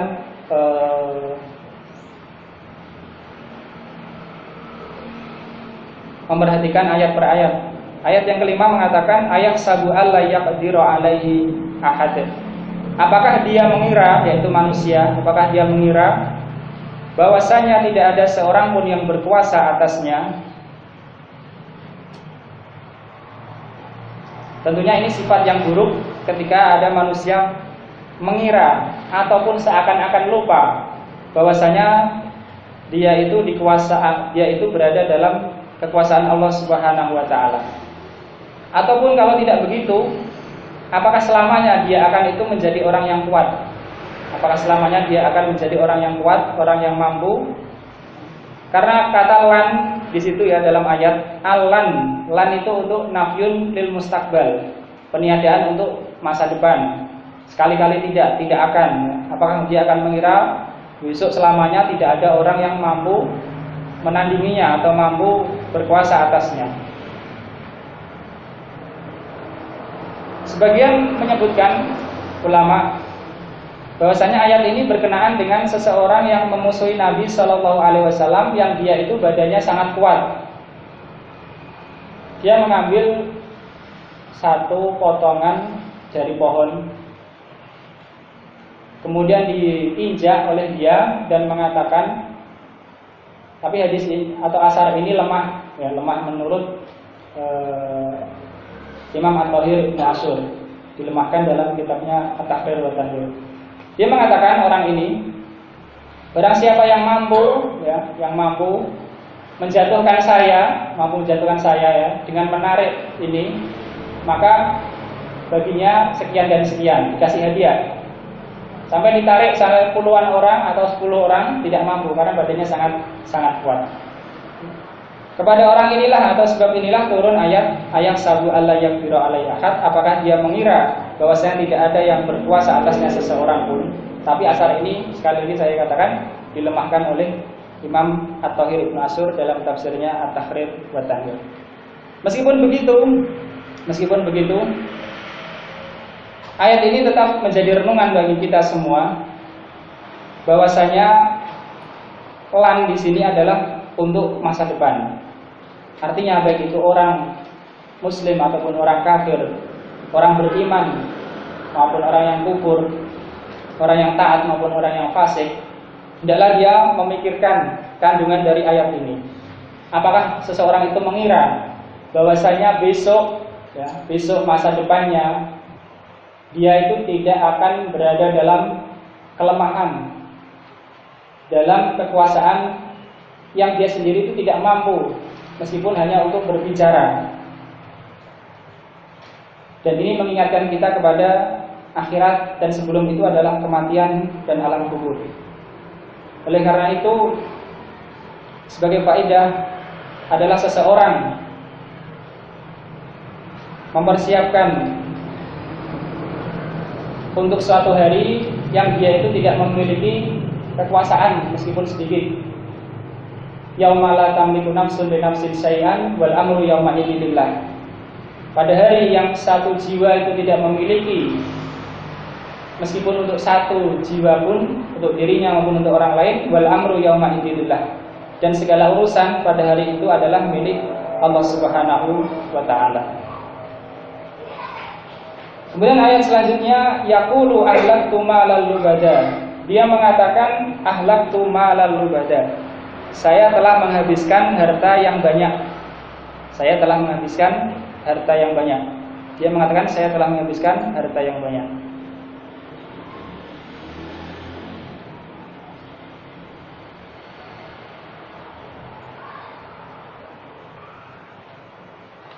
Para ulama menyebutkan ataupun ahli tafsir menyebutkan bahwasanya ini dulu biasa diucapkan oleh orang-orang musyrik atau orang-orang Arab dulu yang tujuannya adalah untuk riya, untuk agar dilihat orang, untuk pamer. Oleh karena itu Allah Subhanahu wa taala menyebutkan dalam ayat selanjutnya, ayat sabu alla yarahu ahad, apakah dia mengira alam yarahu ahad, bahwasanya tidak ada yang melihatnya seorang pun. Artinya orang-orang musyrik, orang-orang kafir ataupun orang-orang yang tidak beriman kepada akhirat, ketika dia itu membelanjakan harta, terlebih harta itu dibelanjakan bermanfaat bagi orang lain atau untuk orang lain, maka dia seakan-akan manan, yaitu mengungkit-ungkit supaya dia diagungkan oleh orang, dianggap dermawan. Itu kalau orang kafir. Dan di sana ada asar, wallahu alam tentang sahihnya, tapi bisa menjadi renungan bagi kita semua. Ada seseorang masuk Islam zaman Nabi Shallallahu Alaihi Wasallam. Kemudian dia melakukan suatu dosa ataupun kesalahan. Kemudian oleh Nabi Shallallahu Alaihi Wasallam dia diperintahkan untuk membayar kafarah, denda. Sampai lama-lama dia bilang, ya, saya telah menghabiskan harta yang banyak sejak saya masuk agamanya Muhammad. Berkenaan dengan orang inilah turun ayat ini, yaqulu ahlaktu malal lubada. Dia mengatakan saya telah menghabiskan harta yang banyak. Oleh karena itu kita dapatkan orang yang membelanjakan harta ada dua kemungkinan. Mungkin dia fisabilillah atau mungkin tidak. Mungkin dia dibelanjakan di jalan Allah, dibelanjakan untuk agama, untuk tabungannya di akhirat, untuk amal soleh, atau mungkin tidak. Adapun yang tidak, sebagaimana tadi orang-orang yang tidak beriman dengan akhirat, dia membelanjakannya supaya tujuan tertentu, mungkin ingin dapat kepemimpinan, mungkin ingin dapat penghormatan dari orang lain dan lain sebagainya. Adapun orang-orang yang dia telah membelanjakan hartanya untuk kepentingan agamanya atau untuk kepentingan akhiratnya, untuk mencari ridho Rabb-nya, maka perkataan semacam ini adalah perkataan yang sebenarnya tidak pantas. Saya telah menghabiskan harta yang banyak. Kenapa? Karena harta yang dibelanjakan pada jalan Allah Subhanahu wa taala itu tidak akan habis. Habis. Dan tidak ada yang menjaga sesuatu lebih baik dari Allah Subhanahu wa taala. Jadi kalau seseorang itu sudah ikhlas menginfakkan hartanya fisabilillah, maka hendaklah dia yakin bahwasanya Allah itu akan menjaganya, akan melipat gandakannya. Disebutkan dalam hadis bahwasanya kalau seorang itu bersedekah, berinfak dengan harta yang halal meskipun hanya sedikit, maka akan diterima oleh Allah Subhanahu wa taala dengan tangan kanannya. Dan kita yakin Allah Subhanahu wa taala memiliki tangan. Kemudian akan dipelihara sebagaimana seseorang memelihara anak kudanya, sehingga harta tersebut bisa menjadi besar sebesar gunung. Meskipun asalnya cuma satu sedikit, harta yang sedikit yang diinfakkan di jalan Allah Subhanahu wa taala. Jadi tidak bagus ataupun tidak seyogyanya seseorang yang sudah berinfak fisabilillah ataupun untuk akhiratnya atau kepentingan akhiratnya, kemudian dia mengatakan saya telah menghabiskan harta yang banyak. Jangan bilang menghabiskan, ya. Karena tidak habis, harta itu sudah sebagai simpanan di akhirat, Seakan-akan tidak ikhlas, ya. Misalnya saya bangun masjid ini sudah habis harta banyak dan lain sebagainya. Maka itu perkataan yang kurang baik. Oleh karena itu Allah Subhanahu wa taala menyebutkan dalam ayat selanjutnya, ayahsabu alam yarahu ahad. Apakah dia mengira bahwasanya tidak ada seseorang pun yang melihatnya. Dan setelah itu Allah Subhanahu wa taala menyebutkan nikmatnya atas manusia, alam naj'alahu ainain wa lisana wa syafatain wa hadainahu najdain.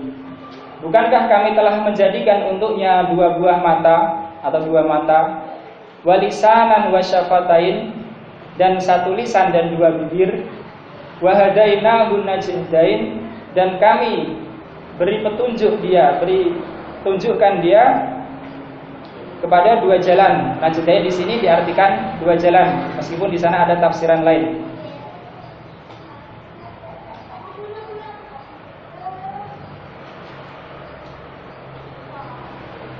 Ayat ini ataupun tiga ayat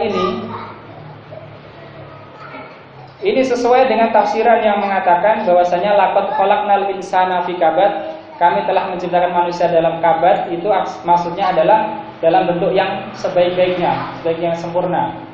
Artinya dia di dalam rahim sudah dijadikan untuknya dua mata, lisan, dan dua bibir.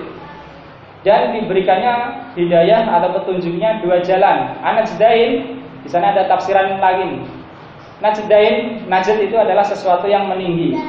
Sesuatu yang meninggi. Jadi diartikan jalan karena jalan itu dua kelihatan tampak. Yang satu jalan kebaikan, yang satu jalan keburukan. Semua orang berakal tahu, ya. Semua orang berakal tahu secara umum ini baik, ini buruk.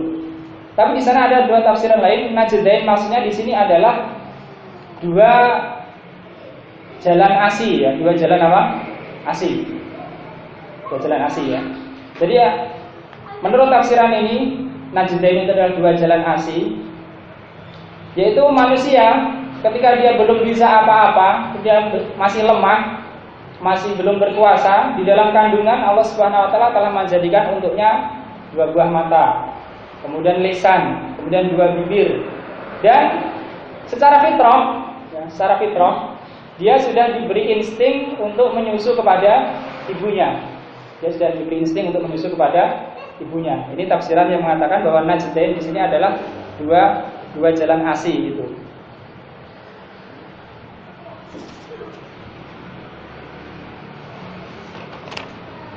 Ada hadis yang mursal, ya, hadis yang mursal.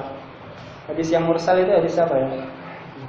Hadis yang mursal itu adalah hadis yang tidak disebutkan nama sahabat, ya. Disebutkan nama sahabat, dari tabi'in langsung nabi, maka disebut hadis mursal.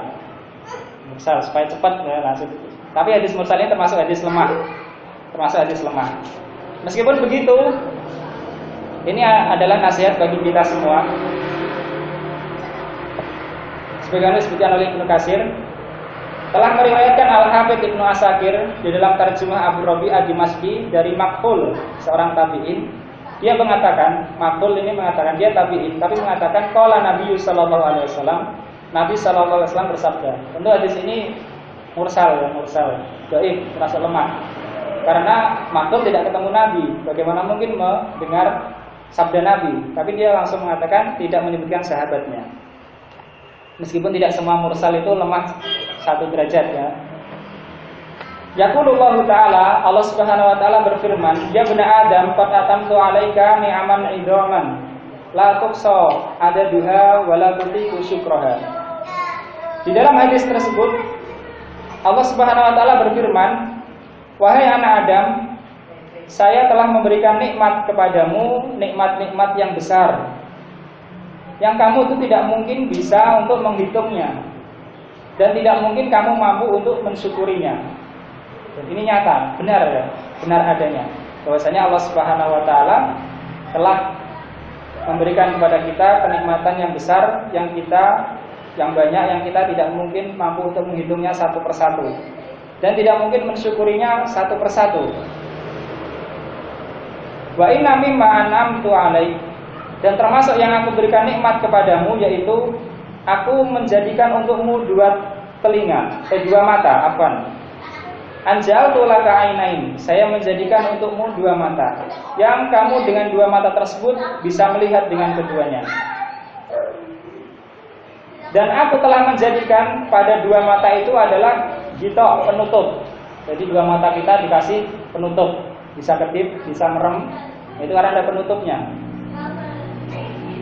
Maka menurut hadis ini, fangur bi ainaika ila ma akhlaqtu lak wa in ra'aita ma haramtu 'alaika fa'atbik 'alaihi ma bita'ahuma. Itu nasihat bagi kita semua. Maka lihatlah dengan nikmat mata tersebut apa yang aku halalkan untukmu, yang dihalalkan untuk melihat.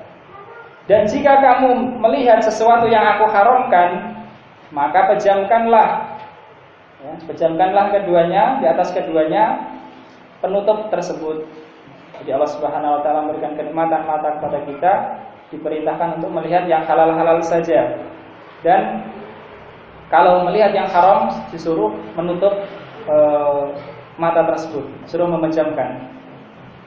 Wa ja'altu laka lisanan ja'altu lahu hilafan. Fantik bima amartuka wa ahlaltu lak. Dan aku telah jadikan untukmu satu lisan.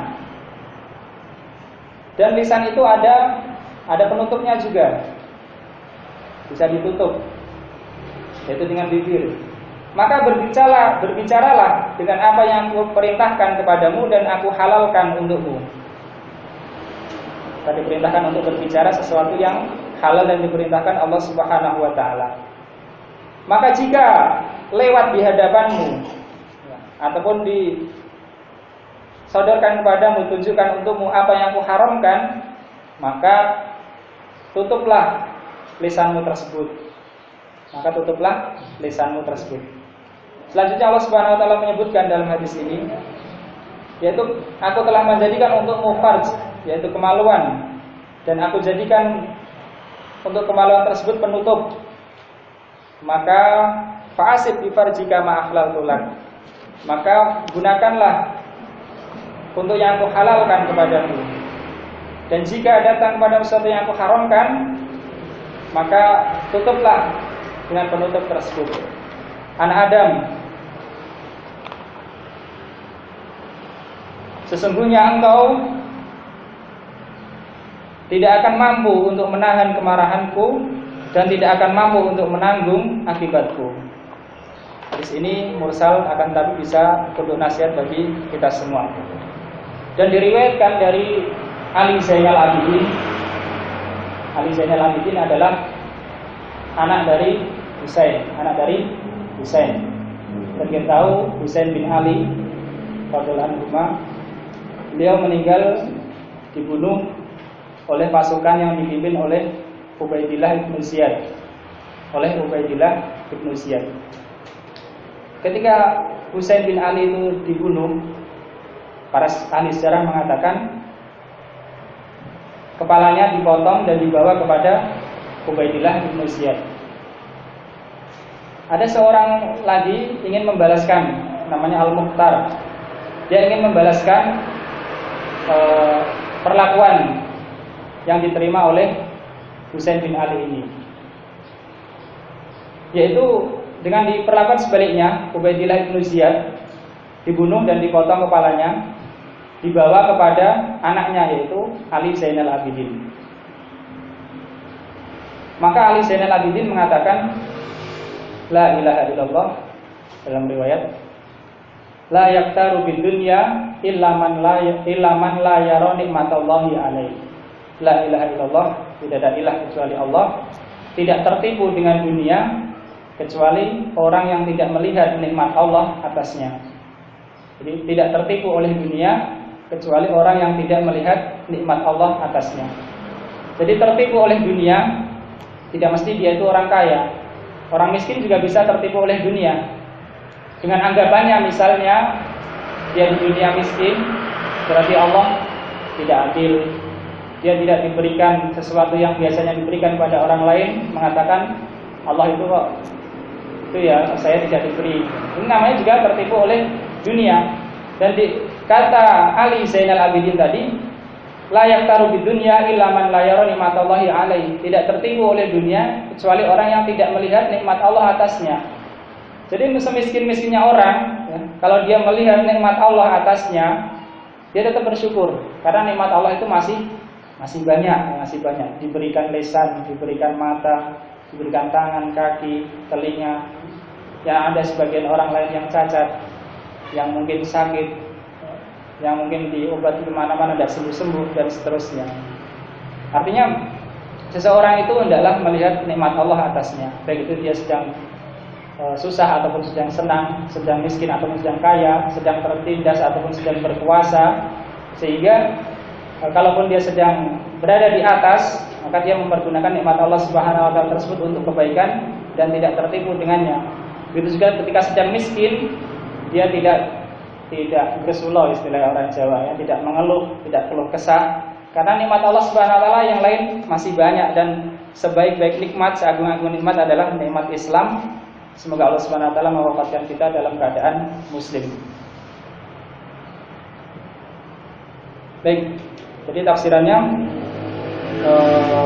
dan kami telah menunjukkannya Najdain adalah ada dua tafsiran. Yang pertama dua jalan, yaitu jalan kebaikan dan jalan keburukan. Ada juga Najdain artinya adalah dua jalan asi ya, dua jalan asi. Jadi seorang meskipun bayi, meskipun lahir belum pernah diajari oleh orang tuanya, dia sudah tahu cara menyusu.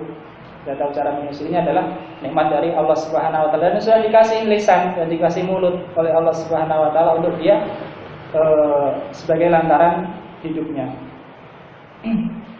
Selanjutnya Allah berfirman, "Falaqtahamal aqabah." Maka mengapakah dia tidak menempuh al-aqabah? Iktahama, berkata Syekh Shalih Al-Utsaimin, iktahama adalah atajawuz bil masyaqqah, yaitu melewati dengan kesukaran, kesusahan. Iktahama. Kenapa dia tidak menempuh jalan yang susah, yang sukar?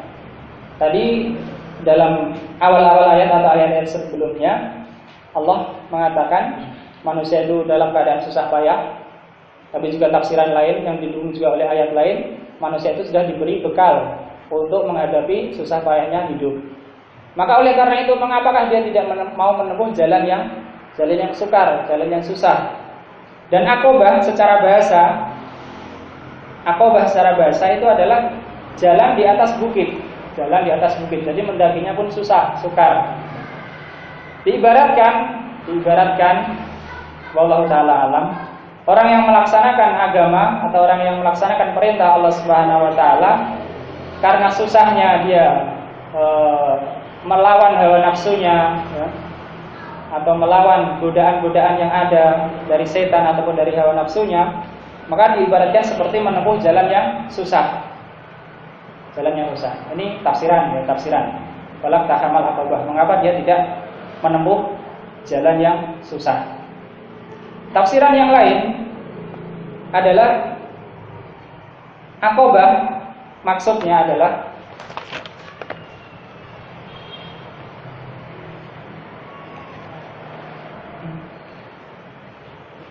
diriwayatkan dari Ibnu Umar, sebagaimana dalam kitab disebutkan oleh Ibnu Jarir dan dinukil oleh Ibnu Katsir, bahwasanya aqabah adalah qal jabalun fi jahannam.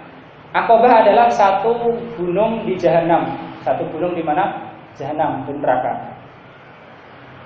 Jadi maksudnya falaqtahamal aqabah artinya, maka mengapakah dengan bekal yang telah kami berikan, yaitu berupa lisan, berupa bekal apa saja yang dimiliki manusia dan juga pikiran, dia tidak mempergunakannya untuk melewati gunung di Jahannam tersebut, supaya dia tidak masuk ke dalam Jahannam. Paham ini ya? Jadi dengan bekal tersebut, kenapa dia tidak menggunakan bekalnya, ya, potensinya untuk melewati gunung di Jahannam tersebut? Melewatinya tentu bukan untuk mendakinya ya, yaitu lewat di atas jembatannya supaya selamat, supaya tidak terjatuh dalam Aqobah ini, Jabalun fi Jahannam. Itu tafsiran dari Ibnu Umar. Berkata Ka'ab al-Akbar, Aqobah maksudnya adalah sab'una darajatan fi Jahannam, 70 tingkatan di Jahannam. Sama, artinya satu tempat di neraka lah begitu. Begitu juga dari Hasan al-Basri, Al-Aqobah maksudnya Aqobatun fi Jahannam, yaitu satu gunung di suatu bukit di Jahannam. Ini tafsiran yang kedua. Jadi mengapa dia tidak mempergunakan potensi yang diberikan itu untuk supaya dia selamat, supaya dia terbebas dari menghuni satu tempat di Jahannam tersebut, baik itu maknanya adalah gunung atau bukit atau 70 tingkatan di Jahannam sebagian disebutkan oleh para salaf soleh, para ulama terdahulu. Adapun berkata Ibnu Zaid, maka falak tahamal Aqobah maksudnya adalah sebagaimana tafsiran yang pertama, afala salaka tariqal lati fiha najah wal khair, yaitu kenapa dia tidak menempuh dengan bekalnya, dengan potensinya tersebut, jalan yang padanya ada kebaikan dan keselamatan, atau keselamatan dan kebaikan. Ini tentunya sebagai renungan bagi kita semua dan bagi manusia semuanya, bahwasanya potensi yang diberikan Allah Subhanahu wa taala hendaknya dipergunakan untuk sebaik-baiknya kehidupan akhirat, supaya terbebas dari siksa neraka, supaya bisa melewati Aqobah tersebut. Wa ma adraka mal Aqobah, dan tahukah kamu apa Aqobah itu? Dan tahukah kamu apa Aqobah itu?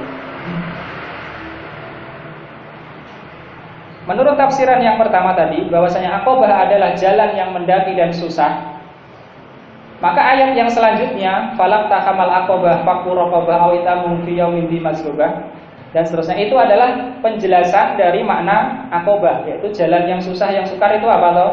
Yaitu membebaskan budak, memberi makan anak yatim, dan memberi makan orang miskin. Maka ini jalan yang susah. Tapi menurut tafsiran yang kedua, Aqobah di sini tidak ada tafsirannya, Yang jelas untuk melewati. Adapun ayat selanjutnya adalah menunjukkan jalannya, ya, bukan untuk menjelaskan Aqobahnya, tapi untuk menjelaskan supaya selamat dari Aqobah tersebut, dari satu lembah atau satu bukit di neraka tadi. Dan Allah Subhanahu wa taala menunjukkan amalan-amalan tersebut adalah amalan yang besar, karena pahalanya adalah orang bisa selamat dari neraka. Jadi amalan-amalan yang disebutkan di sini adalah amalan-amalan yang besar, karena pahalanya seseorang itu bisa selamat dari neraka, bisa melewati jembatan ataupun sirat. Yang pertama adalah fakku raqabah, membebaskan perbudakan. Perbudakan biasa dulu diperoleh ataupun ada perbudakan dengan dua jalan. Yang pertama dengan perang. Kalau satu kabilah perang dengan kabilah yang lain, yang kalah ini, yang laki-laki dewasa, kalau nggak melarikan diri, ditawan, dibunuh. Ya. Kalau nggak ada yang menebus, ya mungkin dibunuh.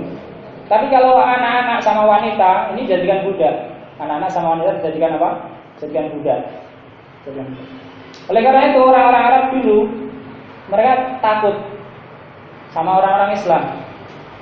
Bagaimana takut? Kenapa? Kalau perang melawan orang Islam, termasuk di zaman Nabi, mungkin menang, mungkin kalah.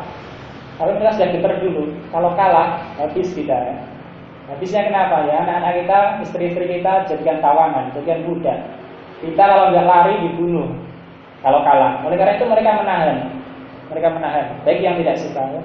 Mereka menahan, tidak memerangi kaum muslimin.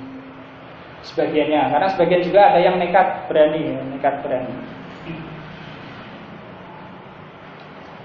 Yang jelas membebaskan perbudakan adalah amalan yang besar. Amalan yang pahalanya besar. Dan Islam datang, kebanyakan kafaroh itu membebaskan budak. Yang pertama, kalau orang mampu. Orang itu puasa siang Ramadan mendatangi istrinya padahal dia tidak sedang datang dari safar misalnya, tidak ada udzur, maka kafarah yang pertama kalau mampu bebaskan budak. Begitu juga kafarah yang lain ya. Membunuh tidak sengaja, kafarahnya bebaskan budak. Sehingga lama-kelamaan wallahu alam zamannya mungkin zaman Bani Umayyah, jadi budak itu sudah banyak yang merdeka, sudah enggak banyak, sudah sedikit sekali sudah berkurang atau bahkan sudah tidak ada perbudakan. Dan Islam datang itu untuk membebaskan, untuk memperbedakan, ataupun salah satu syariatnya adalah membebaskan perbudakan, dan Allah menjanjikan pahala yang besar.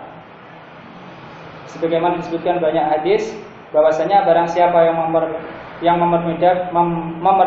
memerdekakan seorang budak muslimah, ya, maka seakan-akan dia itu sudah melepaskan dari dirinya ancaman neraka bagian tubuh demi bagian tubuh, ya, bagian tubuh demi bagian tubuh.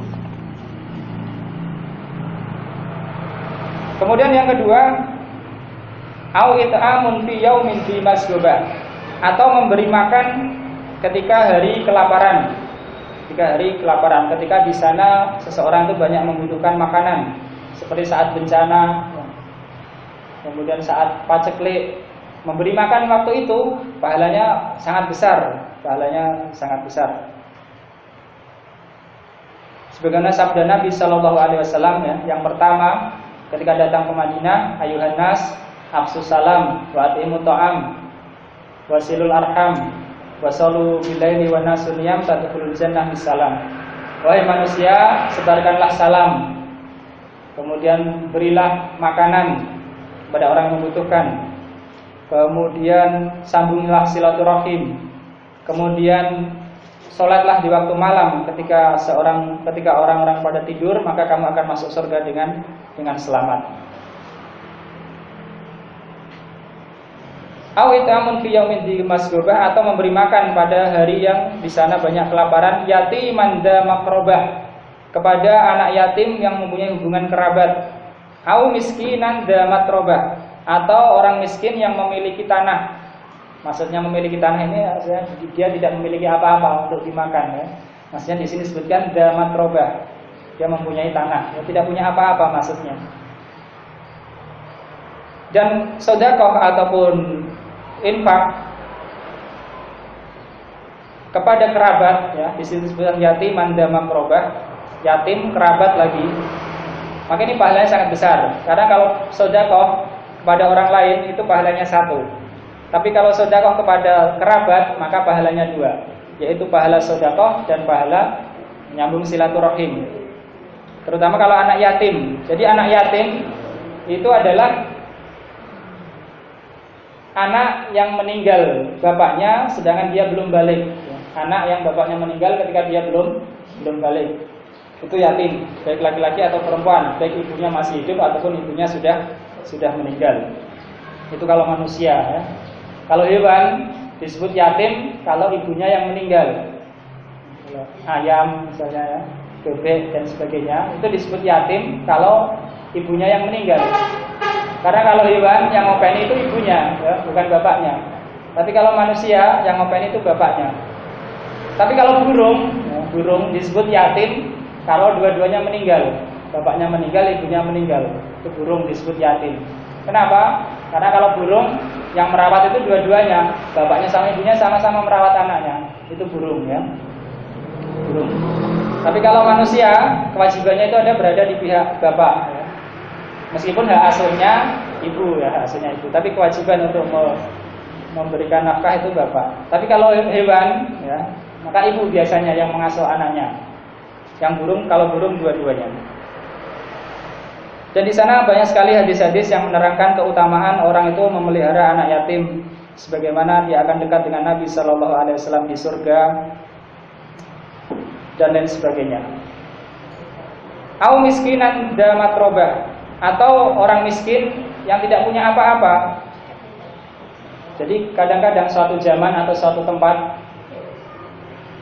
kemiskinan ataupun kelaparan, ataupun kekurangan makanan itu sangat terasa, sangat terasa. Karena itu sedekah pada waktu itu pahalanya sangat besar. Pahalanya sangat besar karena dia menolong jiwa seseorang, sehingga Allah Subhanahu wa taala pun memberikan pahala yang sangat besar. Summa kana minal ladzina amanu wa tawassau bisabri wa tawassau bil marhamah, ayat ke-17. Kemudian dia termasuk orang-orang yang beriman dan saling menasihati dalam kesabaran dan saling berwasiat dalam kelemah lembutan. Kita perhatikan dulu kata summa ya, kata summa. Summa itu artinya kemudian. Dalam bahasa Arab itu menunjukkan tartib, menunjukkan urutan. Baik itu tartib waktu ataupun tartib tingkatan. Artinya begini. Kenapa disebutkan orang-orang beriman setelah dia termasuk orang-orang beriman setelah memberi makan, setelah membebaskan budak? Karena meskipun orang-orang itu memerintahkan budak di dunia, memberi makan pada hari kelaparan, tapi kalau dia tidak beriman, maka itu tidak akan bermanfaat baginya di akhirat, tidak akan bermanfaat baginya di akhirat. Oleh karena itu sini disebutkan summa, kemudian, bukan berarti ini menunjukkan urutan waktu, memberi makan dulu baru beriman, tidak ya. Artinya orang beriman itu tingkatannya masih di atasnya. Tingkatannya masih apa? Masih di atasnya. Meskipun orang itu melakukan kebaikan yang besar di mata manusia, tapi kalau dia bukan orang beriman, itu tingkatannya masih di bawah apa? Orang beriman. Meskipun amalnya sekedarnya, amalnya apa saja yang dia meskipun cuma sedikit. Jadi ini yang faedah dari huruf summa, kemudian artinya di atasnya. Orang beriman itu masih berada di atasnya. Oleh karena itu, di antara syubhat yang orang-orang mengatakan semua agama itu sama, yang penting kan berbuat baik. Kita katakan tidak. Orang beriman tidak sama. Orang beriman tentu lebih baik daripada orang-orang kafir. Orang beriman tentu lebih baik daripada orang-orang kafir. Meskipun orang-orang kafir itu berbuat amal sosial yang banyak misalnya, yang besar. Tapi orang-orang beriman kepada Allah Subhanahu wa taala, dan maksud pertama dari ayat ini adalah beriman kepada Nabi Muhammad SAW dan apa yang beliau bawa, itu tingkatannya jauh di atas ataupun di atas orang-orang yang berbuat baik sosial yang besar, kalau kenyataannya dia orang yang bukan mukmin. Nah, kalau orang mukmin menggabungkan antara amalan-amalan yang besar dan keimanannya yang mantap ya, pada Allah Subhanahu wa taala, pada hari akhir dan pada Nabi Muhammad SAW, tentu ini lebih utama.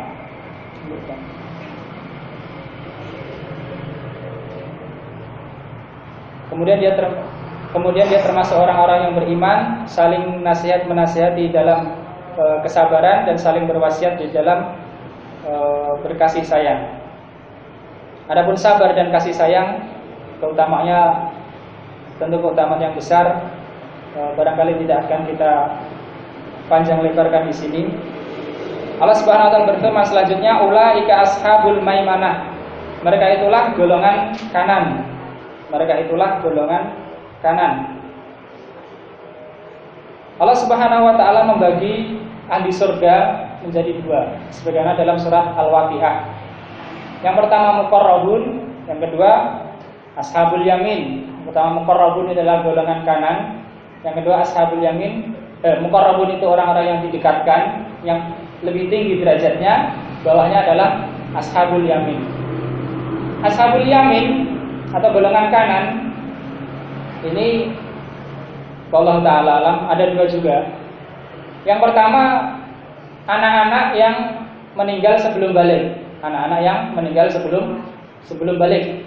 Dan ini yang ada di dalam surat Al-Mudaththir. Kullu nafsin bima kasabat rahinah illa ashabal yamin fi jannatin yatasaalun 'anil mujrimina ma salakakum fi saqar.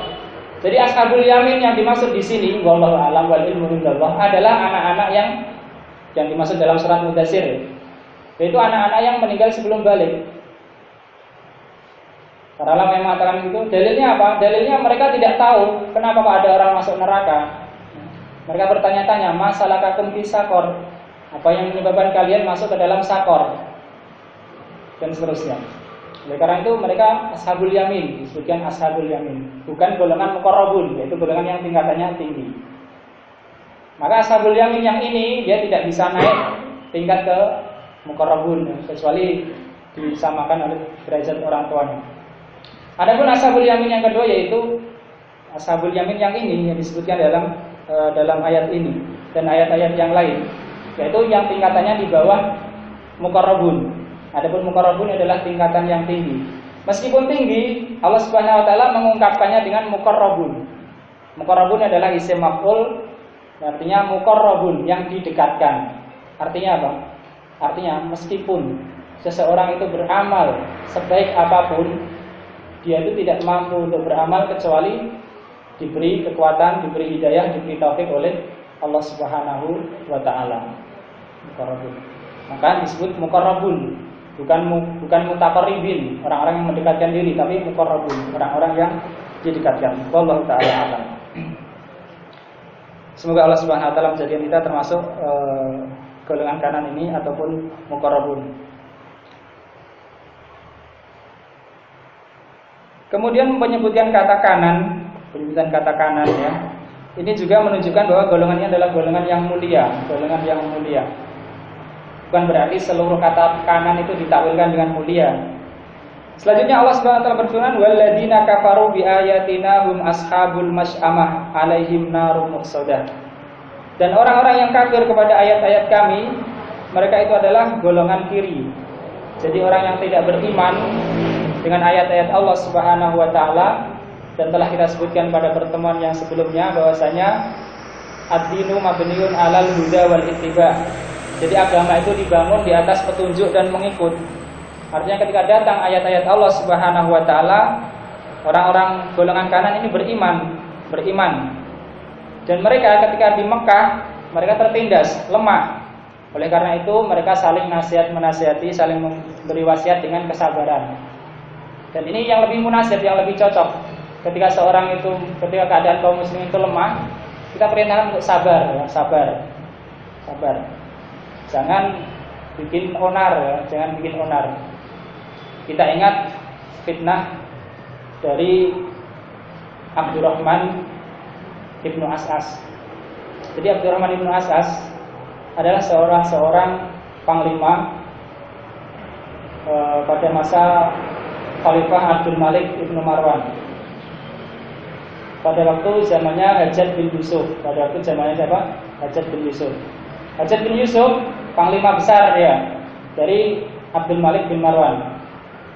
Hajjaj bin Yusuf terkenal orang yang sadis, yang sangar, yang suka menumpahkan darah, yang suka membunuh. Terjadilah missing, tidak senangan, tidak kecocokan antara Abdurrahman bin As'as ini dengan Hajjaj bin Yusuf. Sebelumnya Abdurrahman bin As'as ini dia berjihad di Turki, Adapun daulahnya Bani Umayyah, pusat kekhalifahannya adalah di Syam, di Turki. Jihad melawan orang-orang kafir, begitu ya. Tapi karena dia tidak senang dengan Hajjaj bin Yusuf, dia mau memberontak, berpikiran untuk memberontak. Dan pasukannya banyak, ya, Abdurrahman bin As'as pasukannya banyak.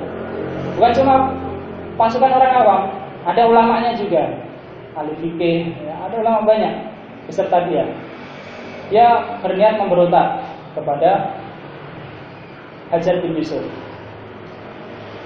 Banyak ulama yang setuju juga, Ketika dia meminta nasihat kepada Hasan al-Basri di Basrah waktu itu, apa kata Hasan al-Basri? Ara ala tuqatilu. Saya memandang, saya berpendapat, kamu jangan memeranginya. Kamu jangan memerangi siapa? Hajjaj bin Yusuf. Kalau Hajjaj bin Yusuf itu merupakan satu musibah bagi kalian, atau urutnya, kalau Hajjaj bin Yusuf itu merupakan satu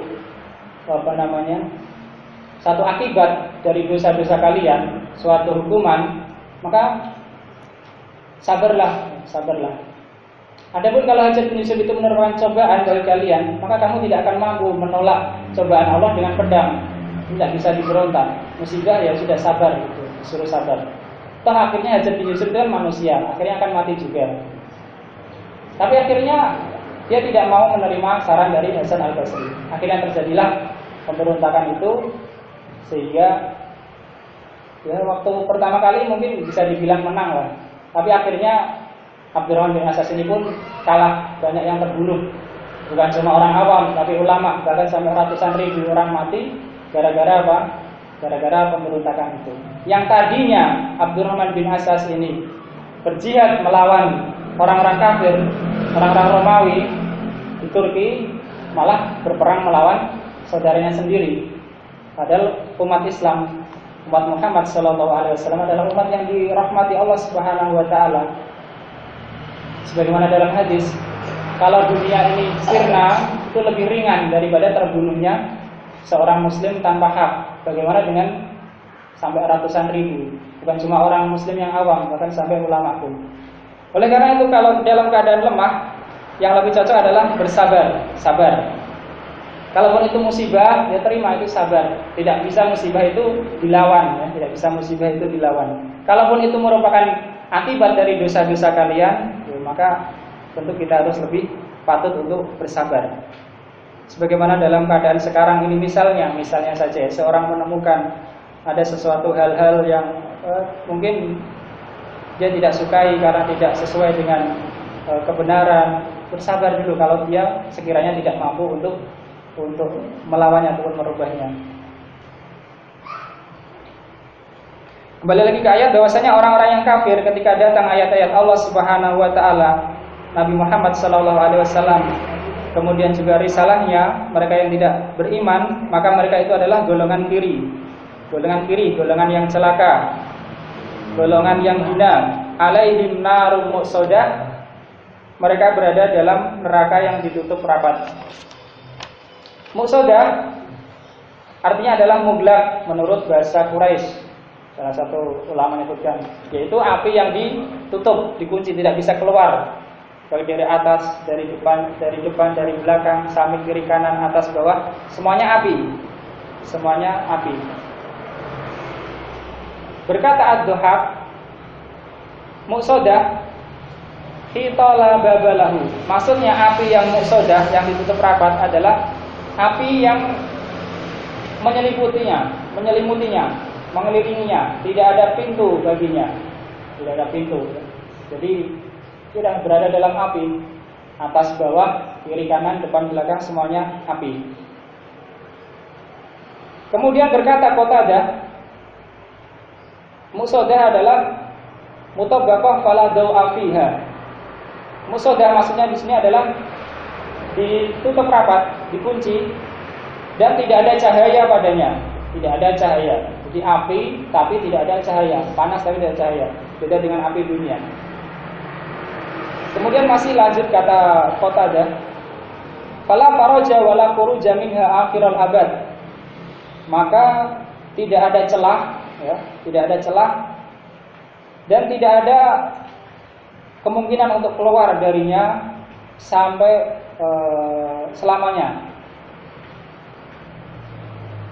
Berkata Abu Imran Al-Jawni, tidak kana yaumul qiyamah, jika datang hari kiamat, amarallahu bi kulli jabbarin wa kulli syaitan wa kullu man kana yakhafun nas fi dunya sarrah. Allah memerintahkan supaya orang-orang yang jabbar, yang diktator, dan semua setan-setan, dan semua manusia yang ditakuti keburukannya, jadi orang-orang yang ditakuti keburukannya, fa'usiku bil hadid. Kemudian mereka ini, yaitu orang-orang yang diktator, kemudian para setan, kemudian orang-orang yang ditakuti manusia karena keburukannya, mereka itu dibelenggu dengan besi. Kemudian diperintahkan untuk dimasukkan ke dalam jahanam. Kemudian dikunci atau ditutup rapat di atas mereka. Dia mengatakan, Abu Imran ini mengatakan, wala wallahi Fala wallahi la tastaqiru aqdamuhum ala qararin abadan. Demi Allah, kaki mereka itu tidak menginjak pada satu tempat yang teguh selamanya. Artinya dia tidak ada pijakan, bawahnya pun api. Wala wallahi wala yanzuruna fiha illa adimas samai abadan. Dan dia pun tidak bisa melihat ke langit selamanya, artinya tidak bisa melihat ke atas, karena di atasnya juga api. Fala wallahi la taltaqi jufuna ayunihim ala ghamdi naumin abadan. Dan tidak mungkin kedua pelupuk matanya itu bisa bertemu atas dan bawah untuk dia tidur atau memejamkan mata selamanya, karena saking beratnya siksaan. Wala wallahi la yadukuna fiha barida syarabin abadan. Dan demi Allah, mereka pun tidak akan merasakan dingin, ya, dinginnya minuman selamanya. Allah Ta'ala alam. Ini adalah tafsiran dari narum muqsadah, yaitu api yang ditutup rapat atau neraka yang ditutup rapat bagi orang-orang yang tidak beriman. Dan terlebih lagi menurut Abu Imran Al-Jawni adalah para setan, para diktator, orang yang semena-mena, kemudian orang yang ditakuti orang lain keburukannya. Wallahu Ta'ala alam. Sampai di sini kita telah menyelesaikan tafsir dari surah Al-Balad, yang intinya saya ulangi lagi secara global bahwasanya dari ayat ini kita bisa ambil faedah bahwasanya Allah Subhanahu wa taala berfirman atau mengatakan bahwasanya manusia itu benar-benar berada dalam keadaan susah payah di dunia, ya, susah payah di dunia. Susah payah di dunia, ada kesusahan, ada beban, baik itu beban yang syar'i maupun beban yang kauni, yang semua itu harus dilewati. Dan juga manusia punya potensi untuk melaksanakan itu semua, untuk meraih kebaikannya. Dan juga Allah Subhanahu wa taala telah memberikan nikmat, di sini disebutkan seperti lisan, kemudian 2 mata, 2 bibir, dan diberikannya 2 jalan, meskipun Najdain tadi ada 2 tafsiran. Dan supaya potensi-potensi tersebut digunakan untuk menyelamatkan dirinya dari siksa neraka. Sebagaimana salah satu tafsiran dari Aqobah tadi, yaitu suatu gunung di neraka supaya orang itu bisa melewatinya. Melewatinya artinya lewat di atas sirat sampai melewati jahanam. Kemudian juga surat ini menunjukkan derajat orang-orang mukmin itu lebih utama daripada derajat orang-orang yang tidak beriman. Meskipun orang-orang yang tidak beriman itu melakukan kebaikan sosial sebagaimanapun besar dan banyaknya, tapi iman itu lebih utama. Karena iman dan takwa itu akan bermanfaat sampai akhirat. Dan petunjuk dari Nabi Shallallahu Alaihi Wasallam akan memberikan kehidupan, bahkan sampai kehidupan di alam kubur dan di akhirat. Adapun orang-orang kafir, maka mereka tidak beriman kepada ayat-ayat yang datang kepada mereka. Mereka itu adalah termasuk golongan kiri yang hina, kemudian yang celaka, dan mereka berada di dalam api yang ditutup rapat. Waliyadzubillah. Semoga Allah Subhanahu wa taala menjadikan kita hidup dan matinya dalam keadaan mukmin dan muslim. Amin ya rabbal alamin. Wassallallahu ala Muhammad wa ala alihi washabbihi ajmain. Segala kesalahan dan kekeliruan mohon maaf yang sebesar-besarnya. Subhanakallahumma wa bihamdika asyhadu an la ilaha illa anta astaghfiruka wa atubu ilaik. Assalamualaikum warahmatullahi wabarakatuh.